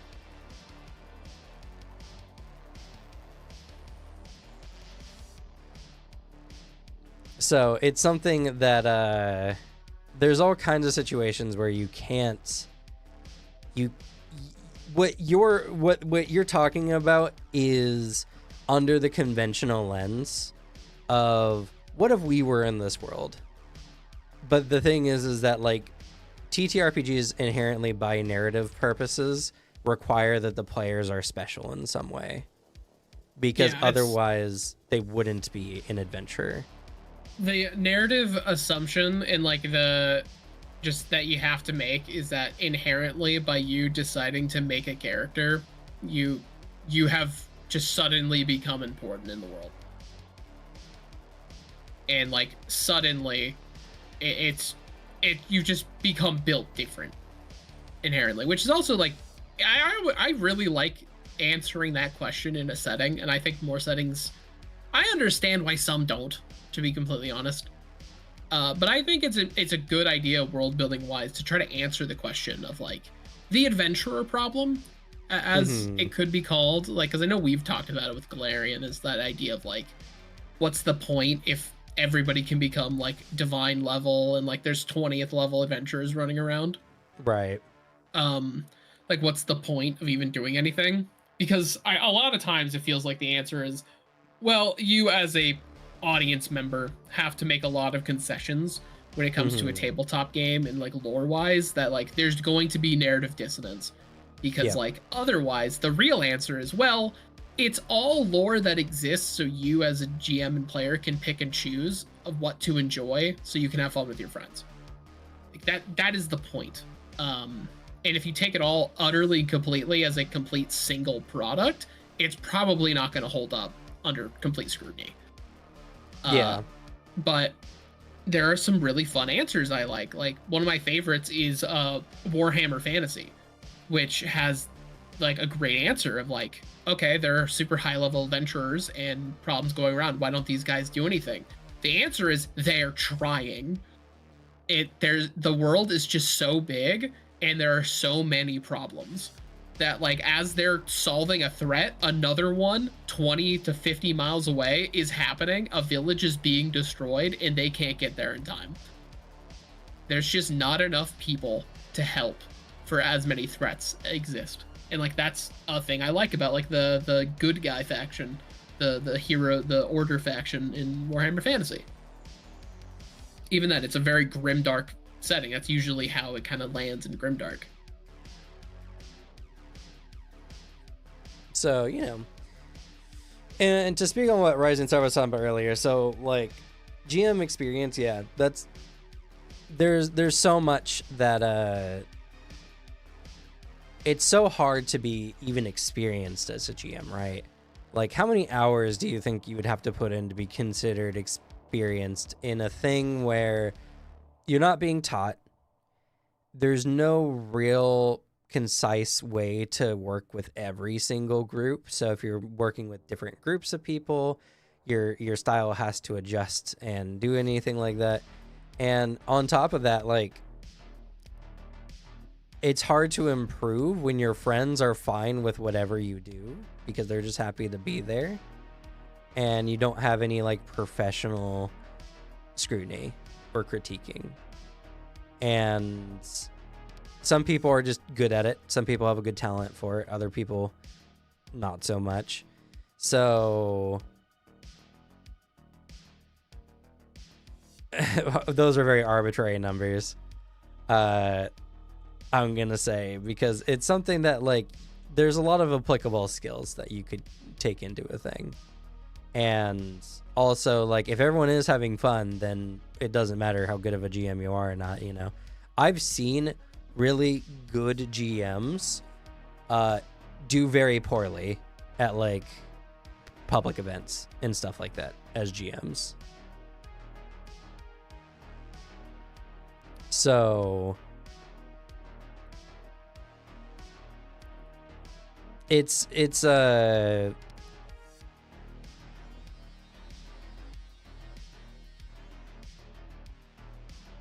how do you get into it, or of which my best answer is however you can, right? Yeah, I mean, yeah, for sure.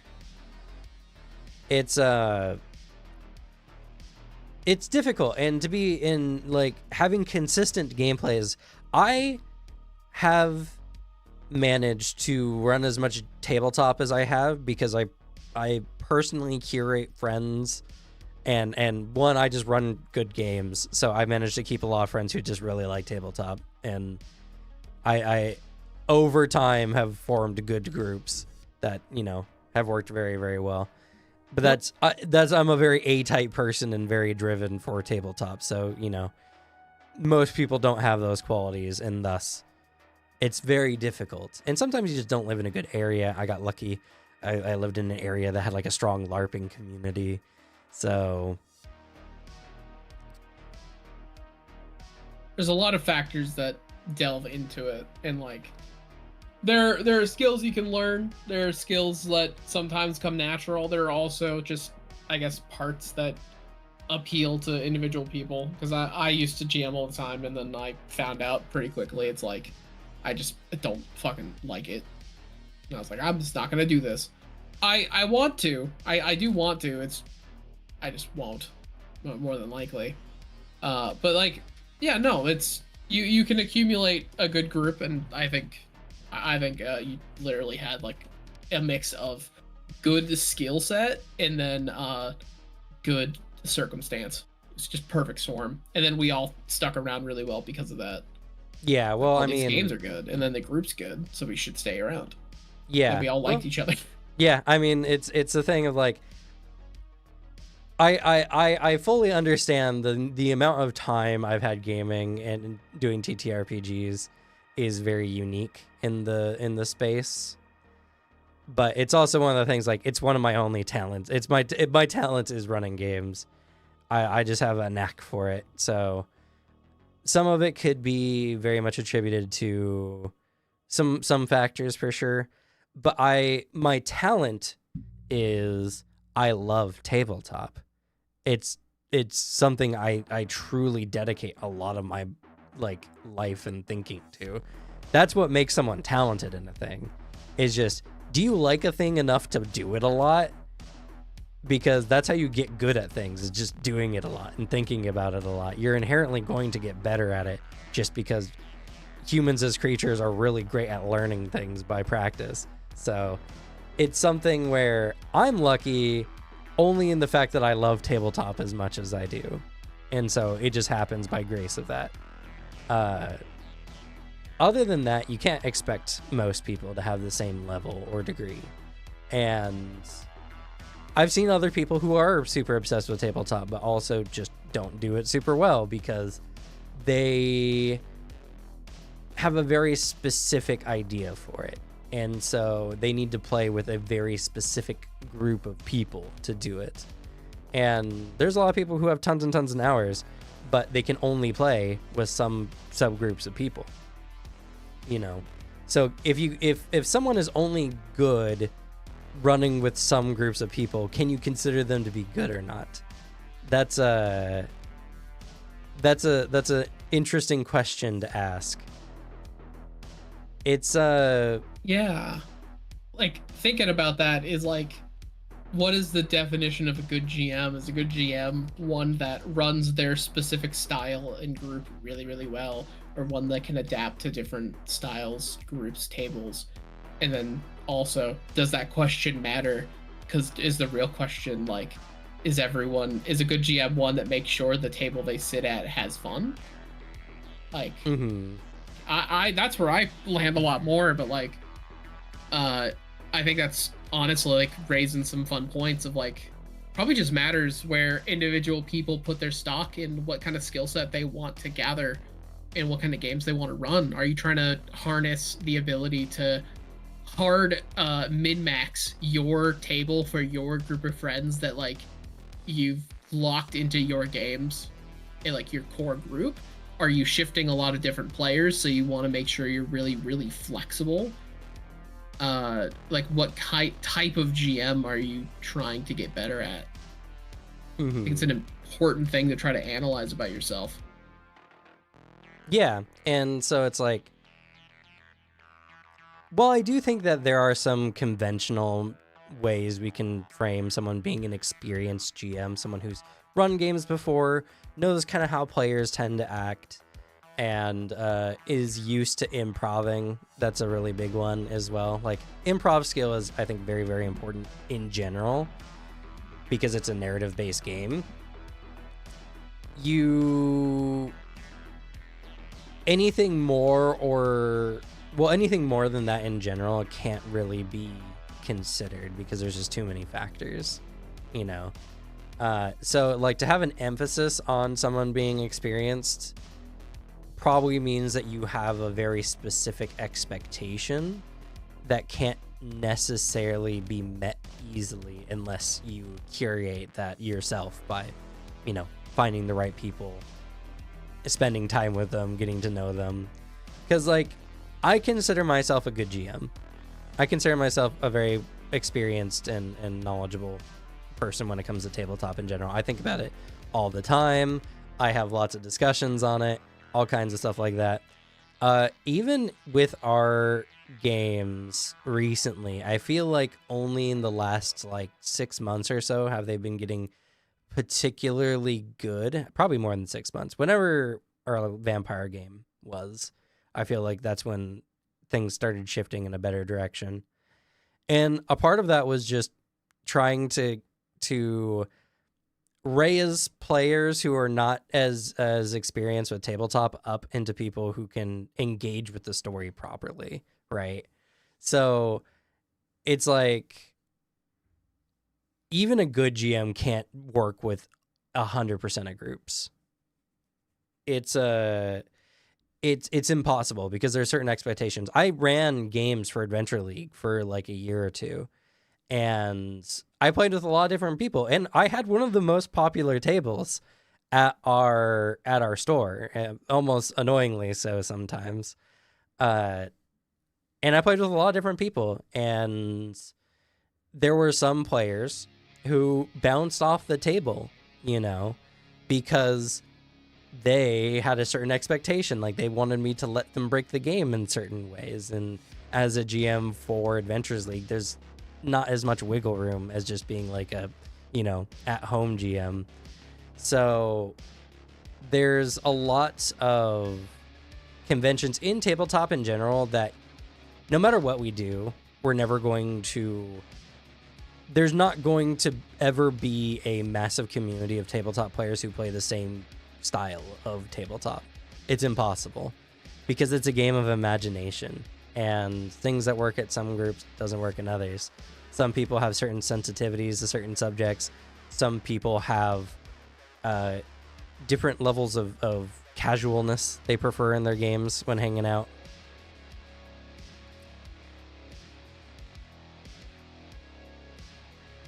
Yeah, Archive of Nethys is terrible for learning the game.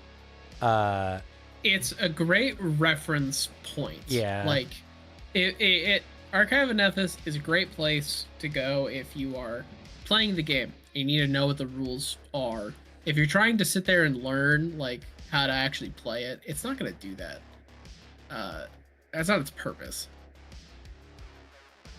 Like, you should read the book. You should do the other resources, like, because all tabletop books will have better methods of actually learning the game.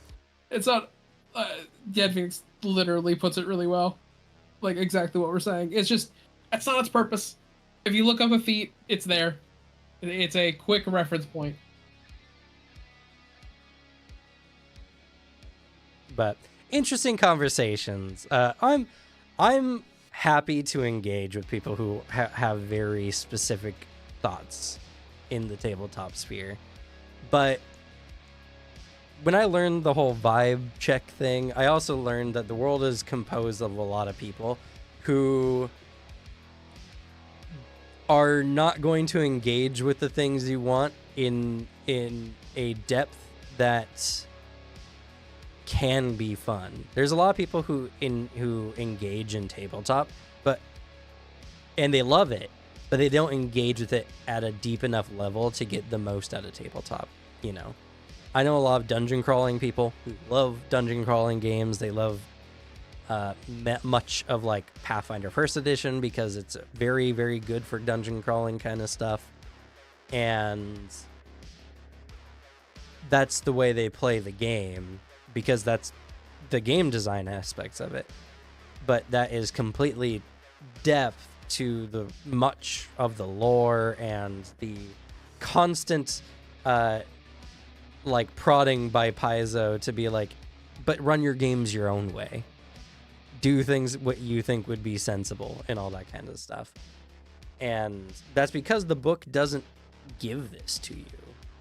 So, it would be hard to do so. Also, I think that a lot of people in the TTRPG space are just really, really bad at describing what makes tabletop interesting or fun to people. Especially because the sensationalist, easy to grasp like clickbait stuff is all surface level system stuff, right? Because that is the most accessible to the largest group of people. So it's something that no matter what you think tabletop should be, that's likely not what the majority of people think it should be. And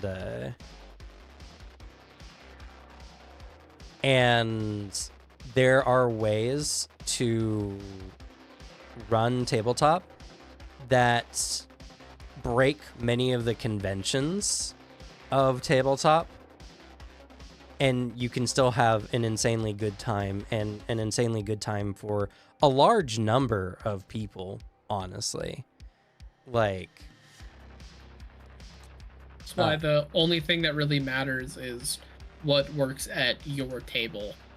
It's like, I'm a big believer of the fact of, like, if everyone at your table is down for a thing and like actually means it, then cool. You can play it how you want to. Good job. The only reason I'd be annoyed is if you came up with a house rule. Everyone at your table was like, yeah, we don't like this original rule in Pathfinder, like, for example. Let's do this instead. Everyone is having a blast with it. And then you go online and say, like, that rule doesn't work like that. It actually works like this, and then it's your homebrew rule. Right. Then I'd be like, shut up.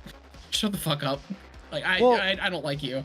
Sometimes you just have done the rule wrong for a long time because you didn't read it right, and you don't know you're using homebrew. Anima taught me that. There's so many things in Anima.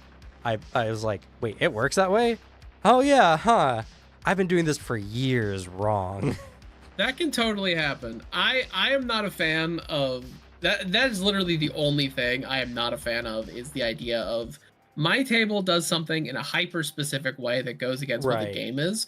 I am going to speak on my table as if it is the de facto table that everyone should base their table off of. Right. I don't like that idea. But like, everyone's gonna run their thing different, and it's a thing I don't like about a lot of actual play audiences.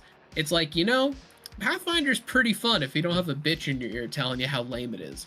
It's that kind of vibe. Yeah. It's every class is good, every ancestry is good, every build is good if you're having fun with it. That's genuinely all I care about. I don't care how meta or effective it is. If everyone's hooting and hollering, everyone's having a great time, tears are shed at emotional moments, the loot is shared, and you go home having a great time. That's what matters. Yeah. Regardless of your play style. Yeah, that's my table. My table does that. Yeah. Yeah, exactly. And so everyone's table does exactly what I just described. And if your table doesn't do what I just described, you're lame. Yeah, exactly. Because literally all I described is friends having fun together. Right. So I Yeah. I used to know a guy who runs games professionally. Like, people pay him to run games. I was in a paid game for like a little bit of time. It was for D&D 3.5. And going through the experience, it was such a bad experience for a guy who talked himself up so much. And it's like, I don't doubt he's told good stories. I don't doubt that he's had some very memorable moments in tabletop.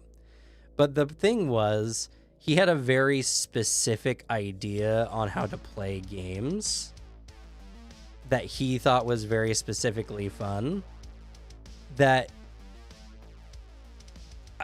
for most people, like a lot, like not even like a minor majority, but a major majority, wouldn't find fun. He's the same guy that like I want to play games with him. I'm someone who is very open to just hanging out with people I meet for the first time. I'm like, hey, come to my house, do this, let's do this, whatever. And we were playing this game as like a Terraria like game, and he wanted me to tell him everything. He wanted me to tell him what to do all the time because he wanted me to discover and learn the game for myself. And it was really weird. And he's just like, I don't believe in telling people how to play a game, or I don't believe in telling people anything about a game. People should learn how to figure things out in a game themselves. They shouldn't go online to forums to figure out like how to do a thing. It makes them worse players. And it's like, dude, we're just playing a game. Chill out. It doesn't have to be that serious, you know?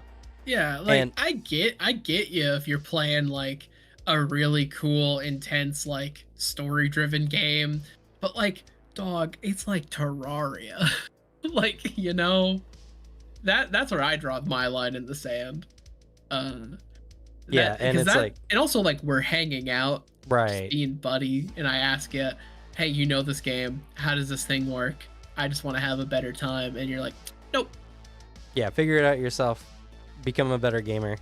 And like, so when it came to tabletop, it's just like he had this whole idea for a setting and everything was set up, and then he's just like, all right, go play the game.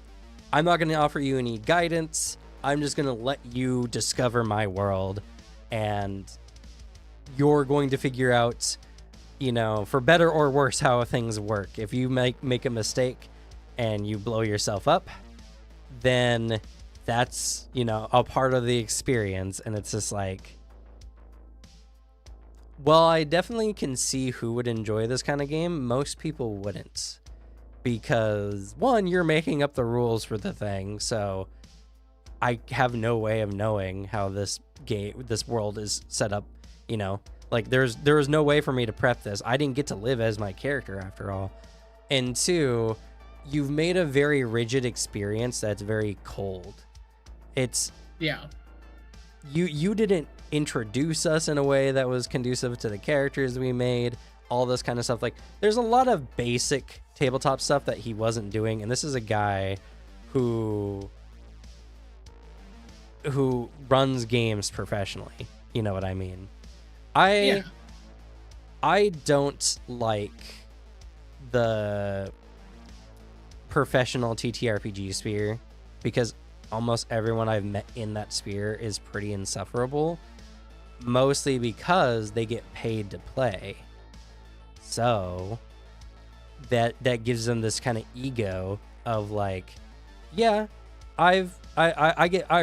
people pay me to play in my games. That has to mean something.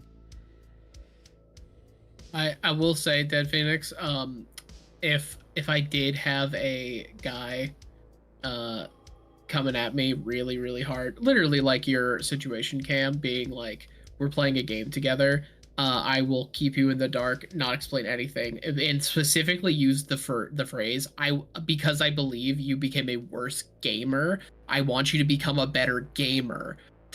Like, it was using that terminology, I would, out of spite, open up the wiki as they're talking. I completely agree, Dead Phoenix. I'd be like, okay, fuck you, man. And then I'd pull that up of just like, well, I'm not playing, I'm not Dragon Ball. Like, there's not a gamer power level, man. Like, what the fuck are you talking about, dweeb?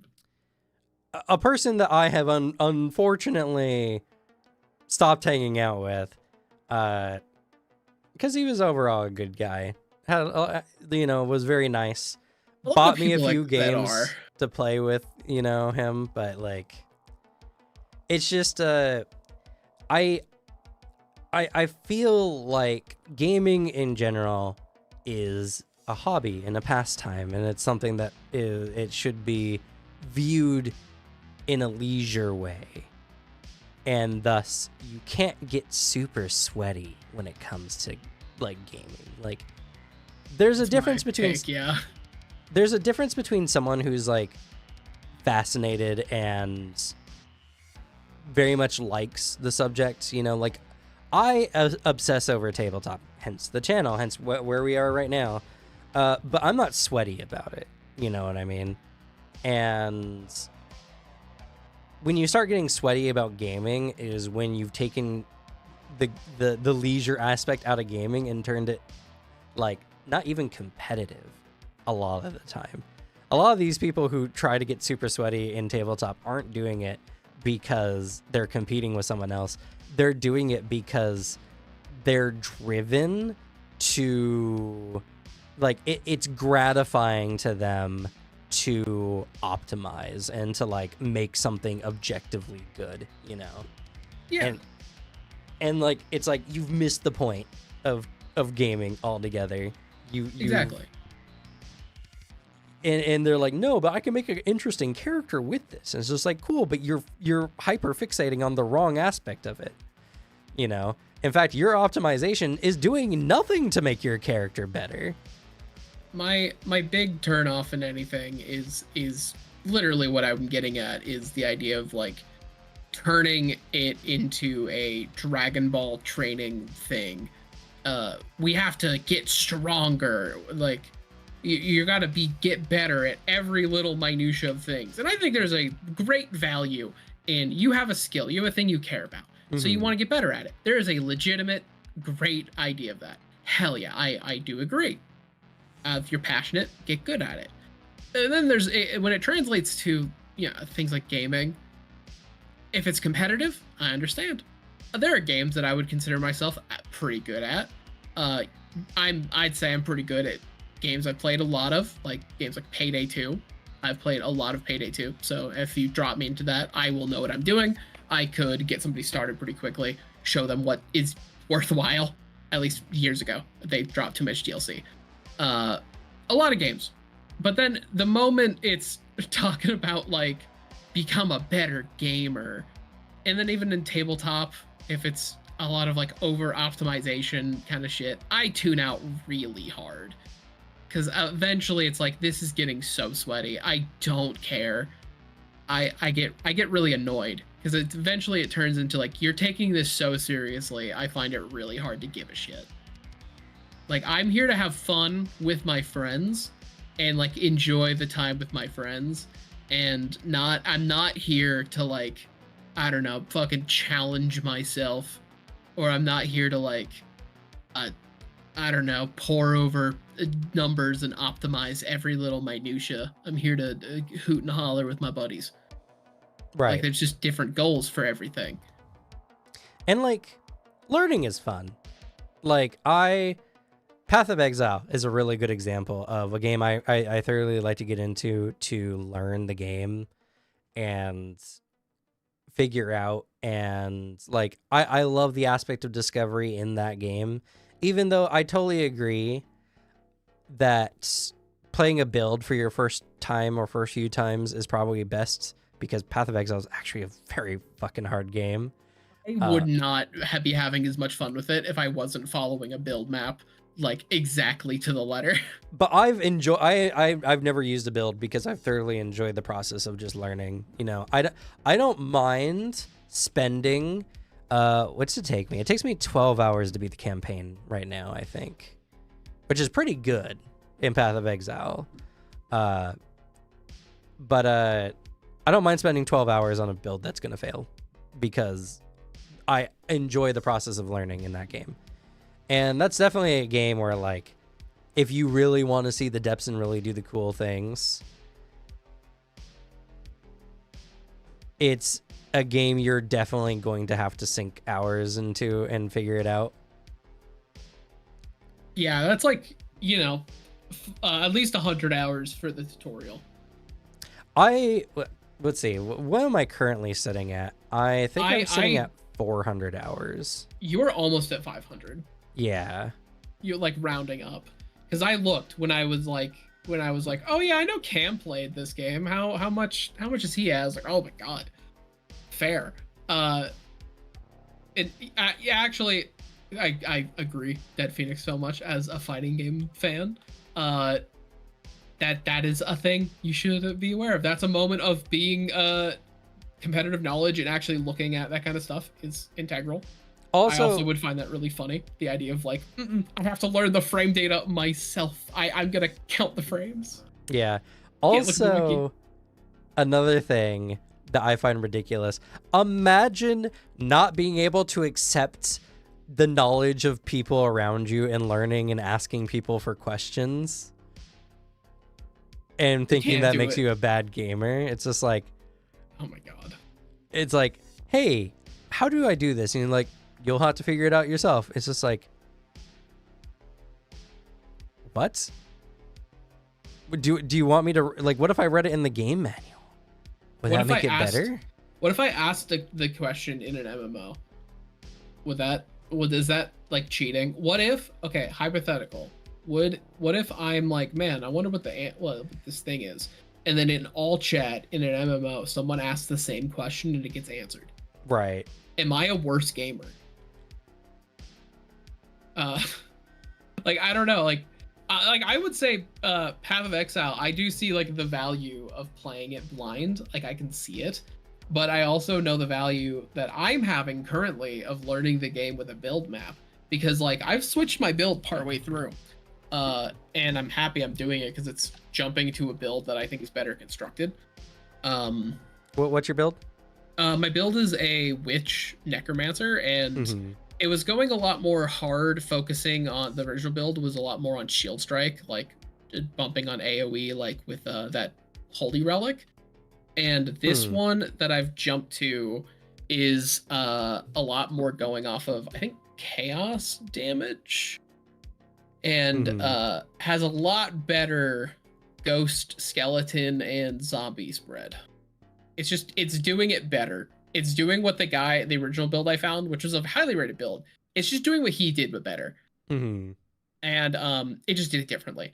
And like I was like, oh, okay, I'm learning. It's also by a streamer that apparently is like really like he just has a bunch of high rated like builds in the game. Do you know which streamer? I can probably find it really easily. Because I have some streamers I watch as well on Path of Exile. I've linked it in my little link share thing I do all the time. Wait, this is just the Path of Builder thing.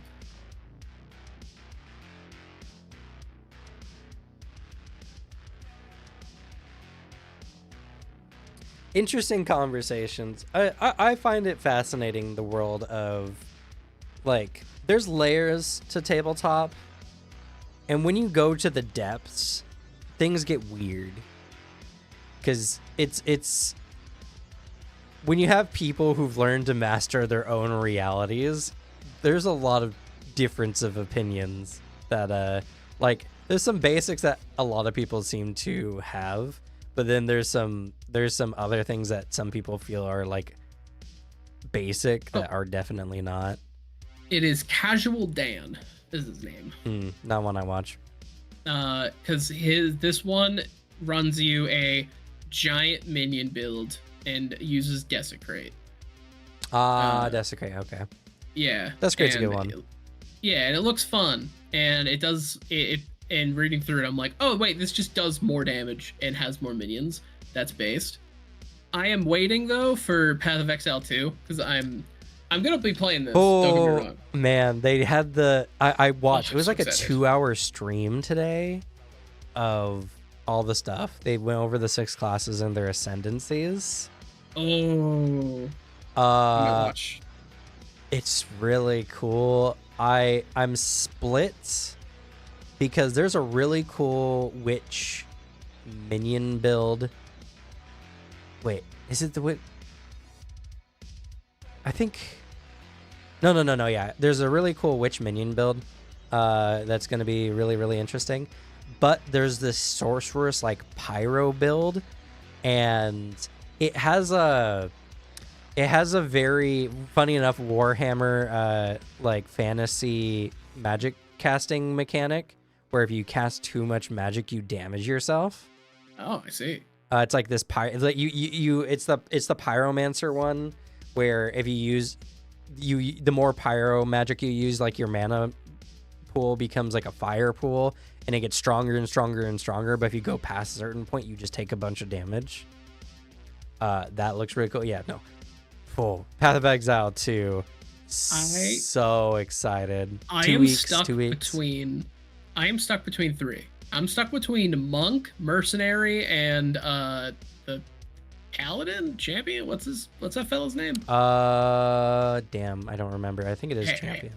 Harold, like because like I really like his big AOE, like walking around making it rain fire.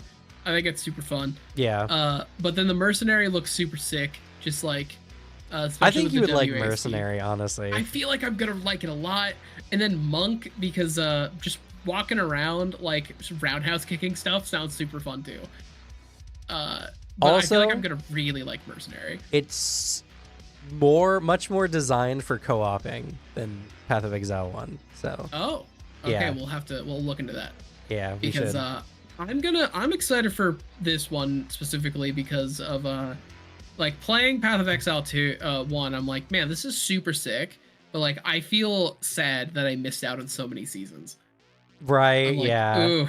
But then I'm like, wait a second, look at all these future seasons I'm gonna get the chance to play. That sounds awesome. Like I'm gonna be so into this. It's oh, I'm so excited. It's yeah, but kind of circling back to tabletop and everything like that, like I think like this conversation has veered way off of course of what we were originally talking about, and definitely has not hit the vibe check because this is a level of tabletop most people will never touch, honestly. No. I love tabletop theory though.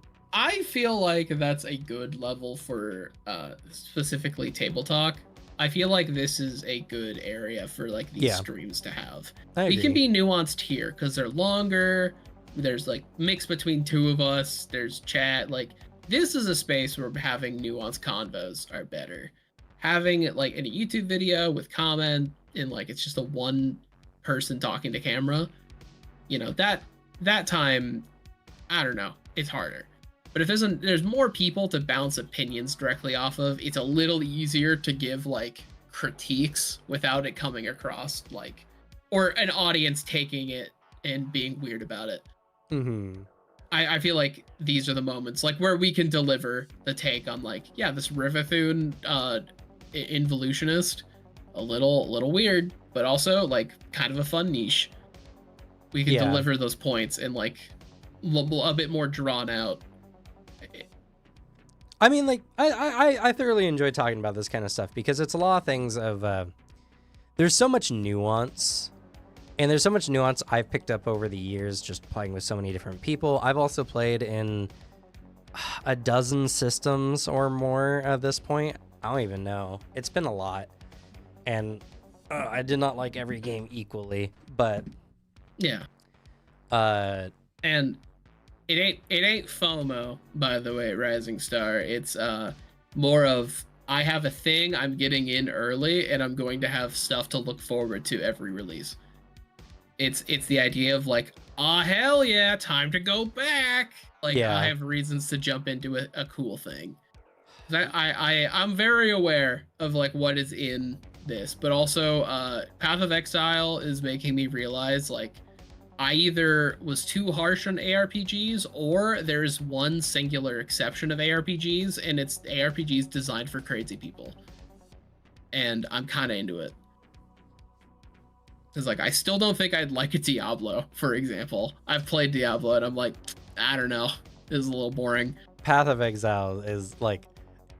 Diablo wishes it was Path of Exile. Hint Tomo Psionics. So let me answer your question here, and then I'll get to like something I definitely might do for the channel.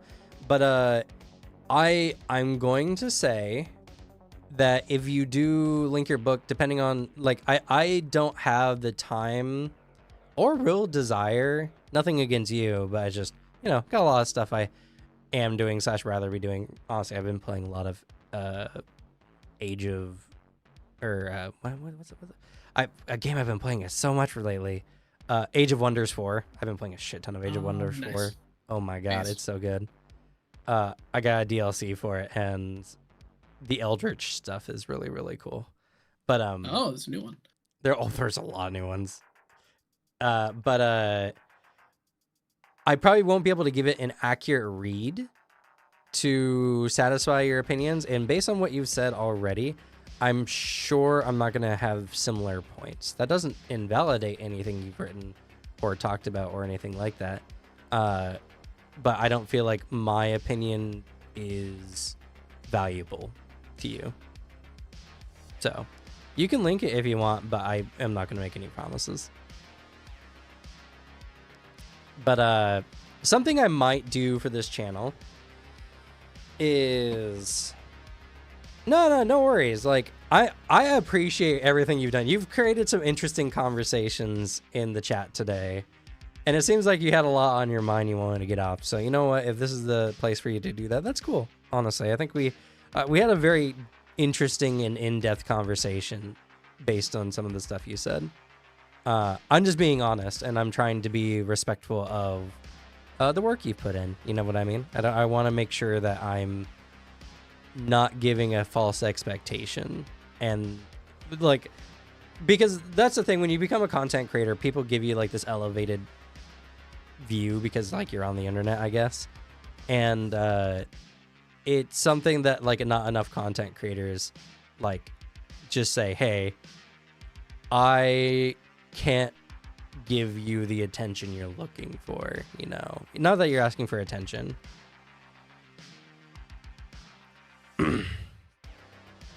Well, you may value my opinion, but that my opinion might not be valuable to the point of the book you're making, which is very different.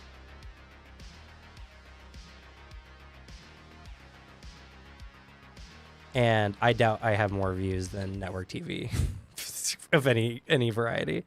But anyway, something I might do for the channel is I might do members content about in-depth stuff. Like this kind of conversation, you know, like this kind of conversation might be like clipped up and put into like a video for like members channel stuff. Because for people who really do want to get into like the weeds of tabletop and who really like tabletop theory like I think for members content, that'd be very interesting.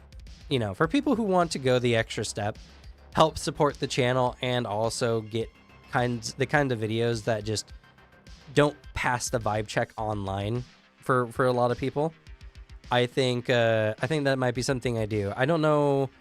Right now, it's just like I've hit a pretty decent life work balance, so I don't know when I would do something like that, but I am thinking about doing something like that. So I don't know. Yeah.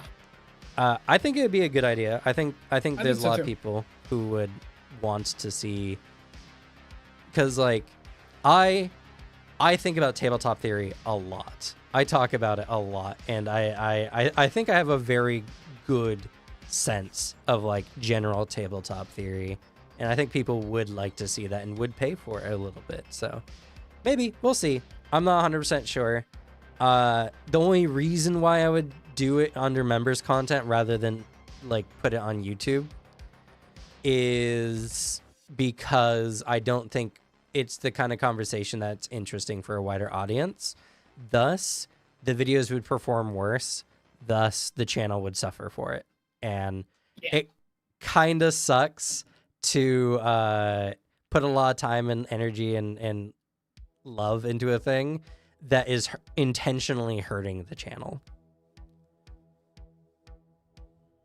Also, like more than anything, I think there is the incentive for a membership that is like, are you a fan of Bad Luck Gamer because he's good with tabletop and tabletop opinions and theory?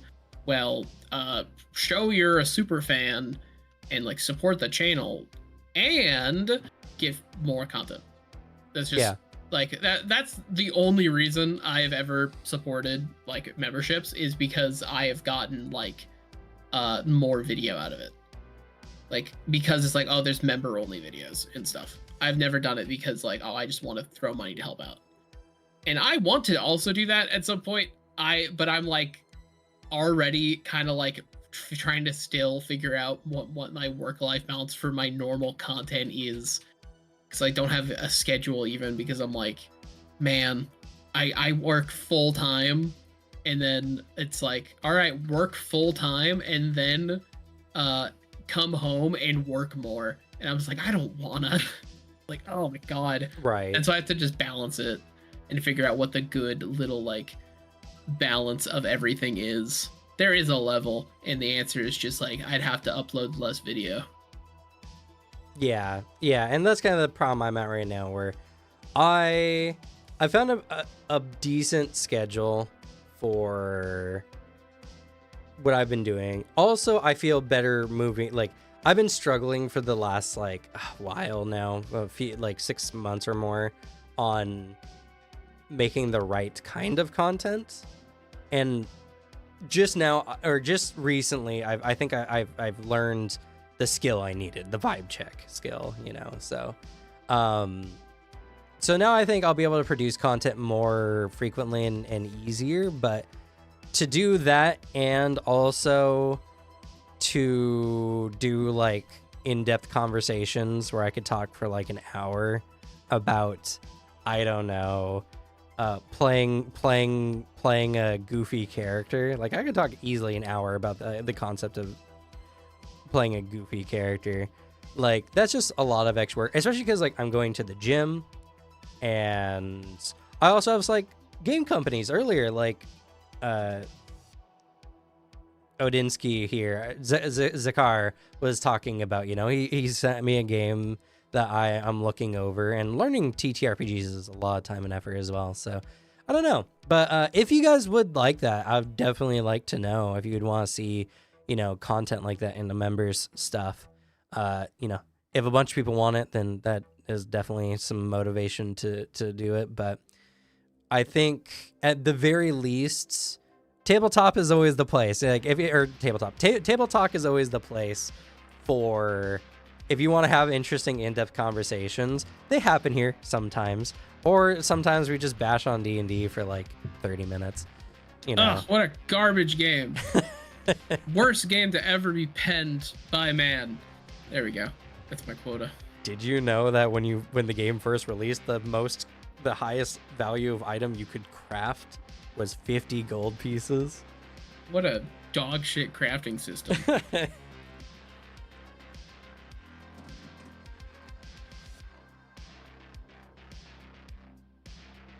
Yeah, well, and to be fair, it's just like, because Alex is saying he works a full-time job and everything like that, and I've had the greatest fortune of having a partner who's willing to help support my, you know, content creation journey, and so I get to dedicate all my time to either improving my own health in life or working on YouTube stuff. So, you know, I owe it to myself and my fiance and everyone to make a channel that is, you know, at least somewhat successful in some degree. And so, as much as I don't want to gate content behind like a paywall of some form, it's the only way I can conceivably dedicate time to it, because it can't go on to the YouTube. You know, it's like, time is money, and so it's either I'm making content for people who want, like, who are paying for that content, or I'm making content for the masses that still kind of aligns up with the way, because like, I'm not doing this for the money. This would not be a tabletop channel if I was doing this for the money, or I'm doing it really, really badly. If I'm doing it for the money, I'd be making a bunch of tier lists and just making shit up. Honestly, I've learned you could just make shit up. You could just say wildly inaccurate things a lot, and you could do very, very well, even in the tabletop space. Grimdark and 40k YouTube and Twitter accounts.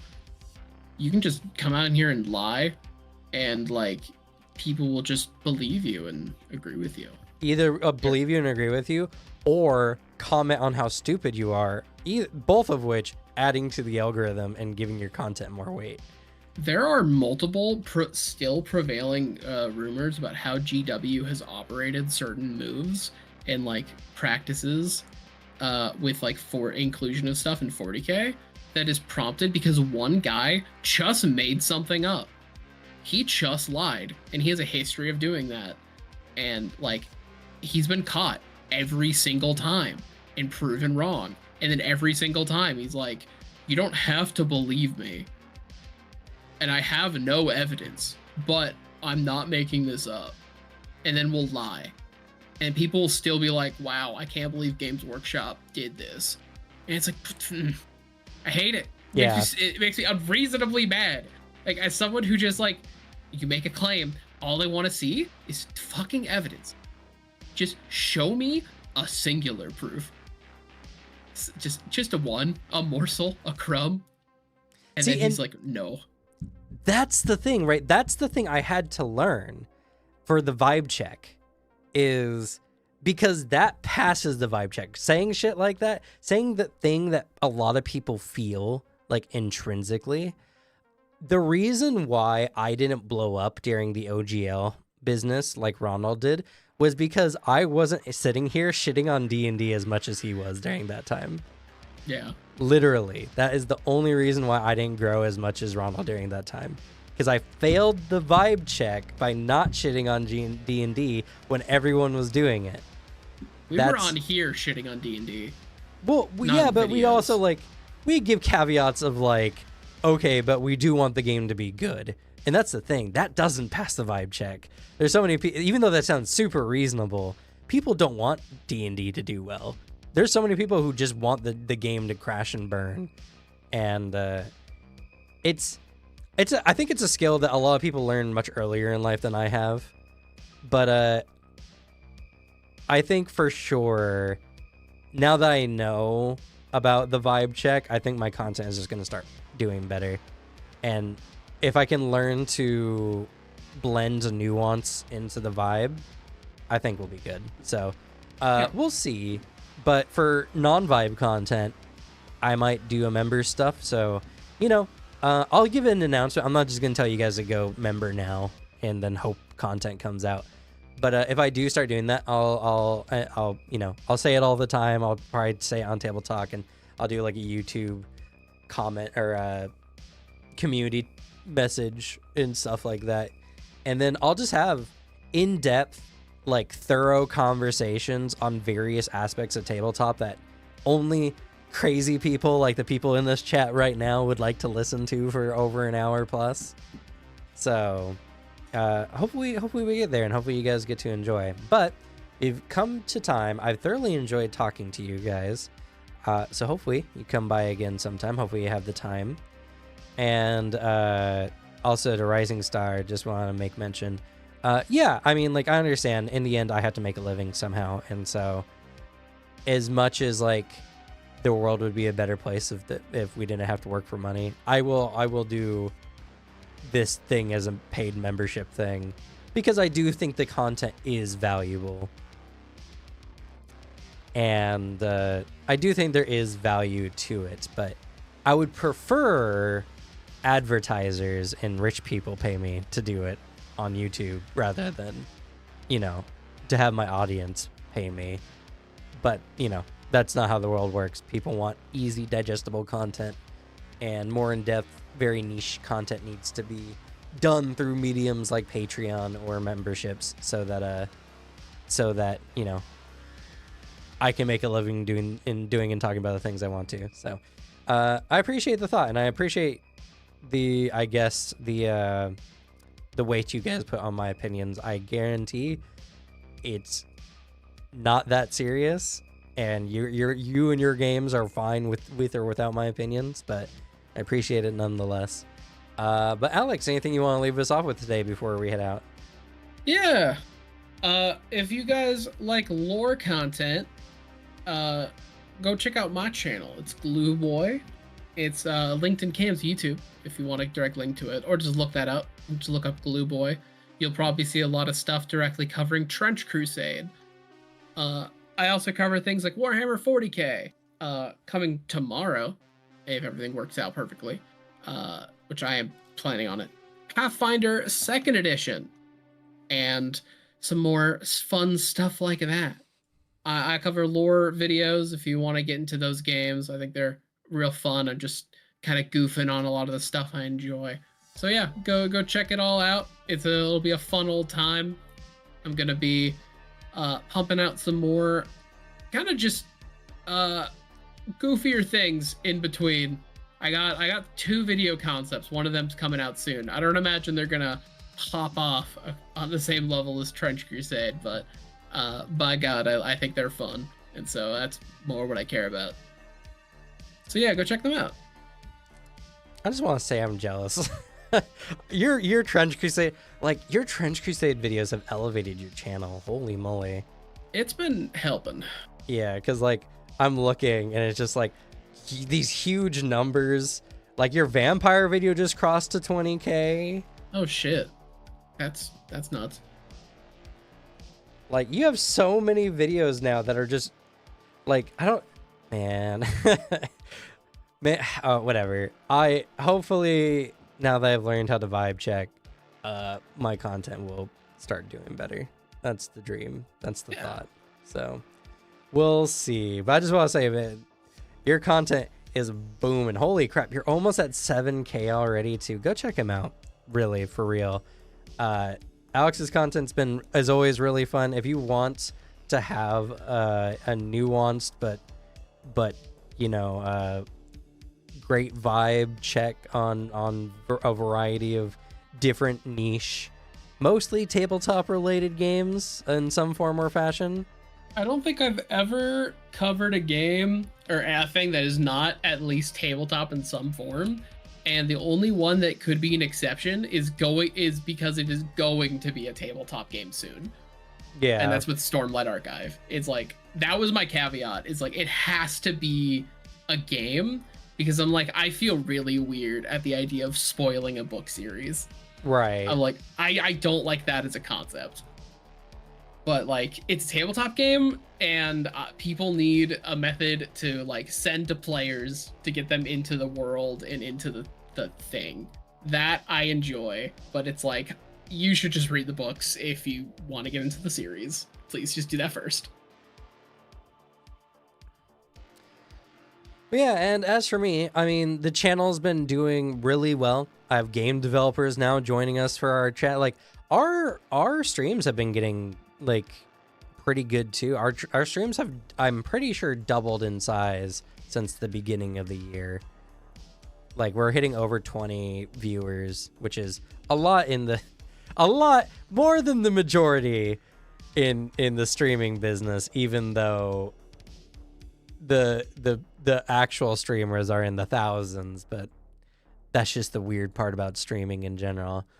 And but yeah, the channel's been doing really good. And like, honestly, I've been doing really well with a lot of the sales from Into the, oh yeah, check out the link down in the description, Into the AM. They have a really crazy deal where you can get some really nice graphic tees for up to 60% off. And that's not including my 10% code. I know a lot of people have been getting the shirts because I get a notification every time someone uses my code. And honestly, like, this is a shirt I'm wearing right now. I do genuinely like these shirts. Your shirt wow, your shirt's here already? That was just a week away. You'll have to tell me if you like it or not. You'll have to tell me when you actually like get the time to wear it, if you like your shirt. Because I do like them, but it would be nice to have other people say they like them too, you know. So, but expect some interesting videos to come. In fact, speaking on interesting videos, tomorrow we'll talk about the Battle Harbinger, which I'm actually kind of excited for, because that's a good one.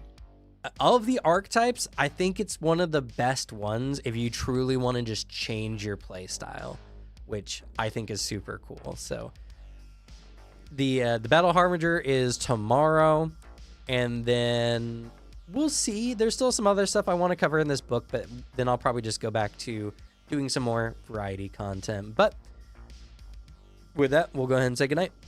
Good night. Good night, everyone.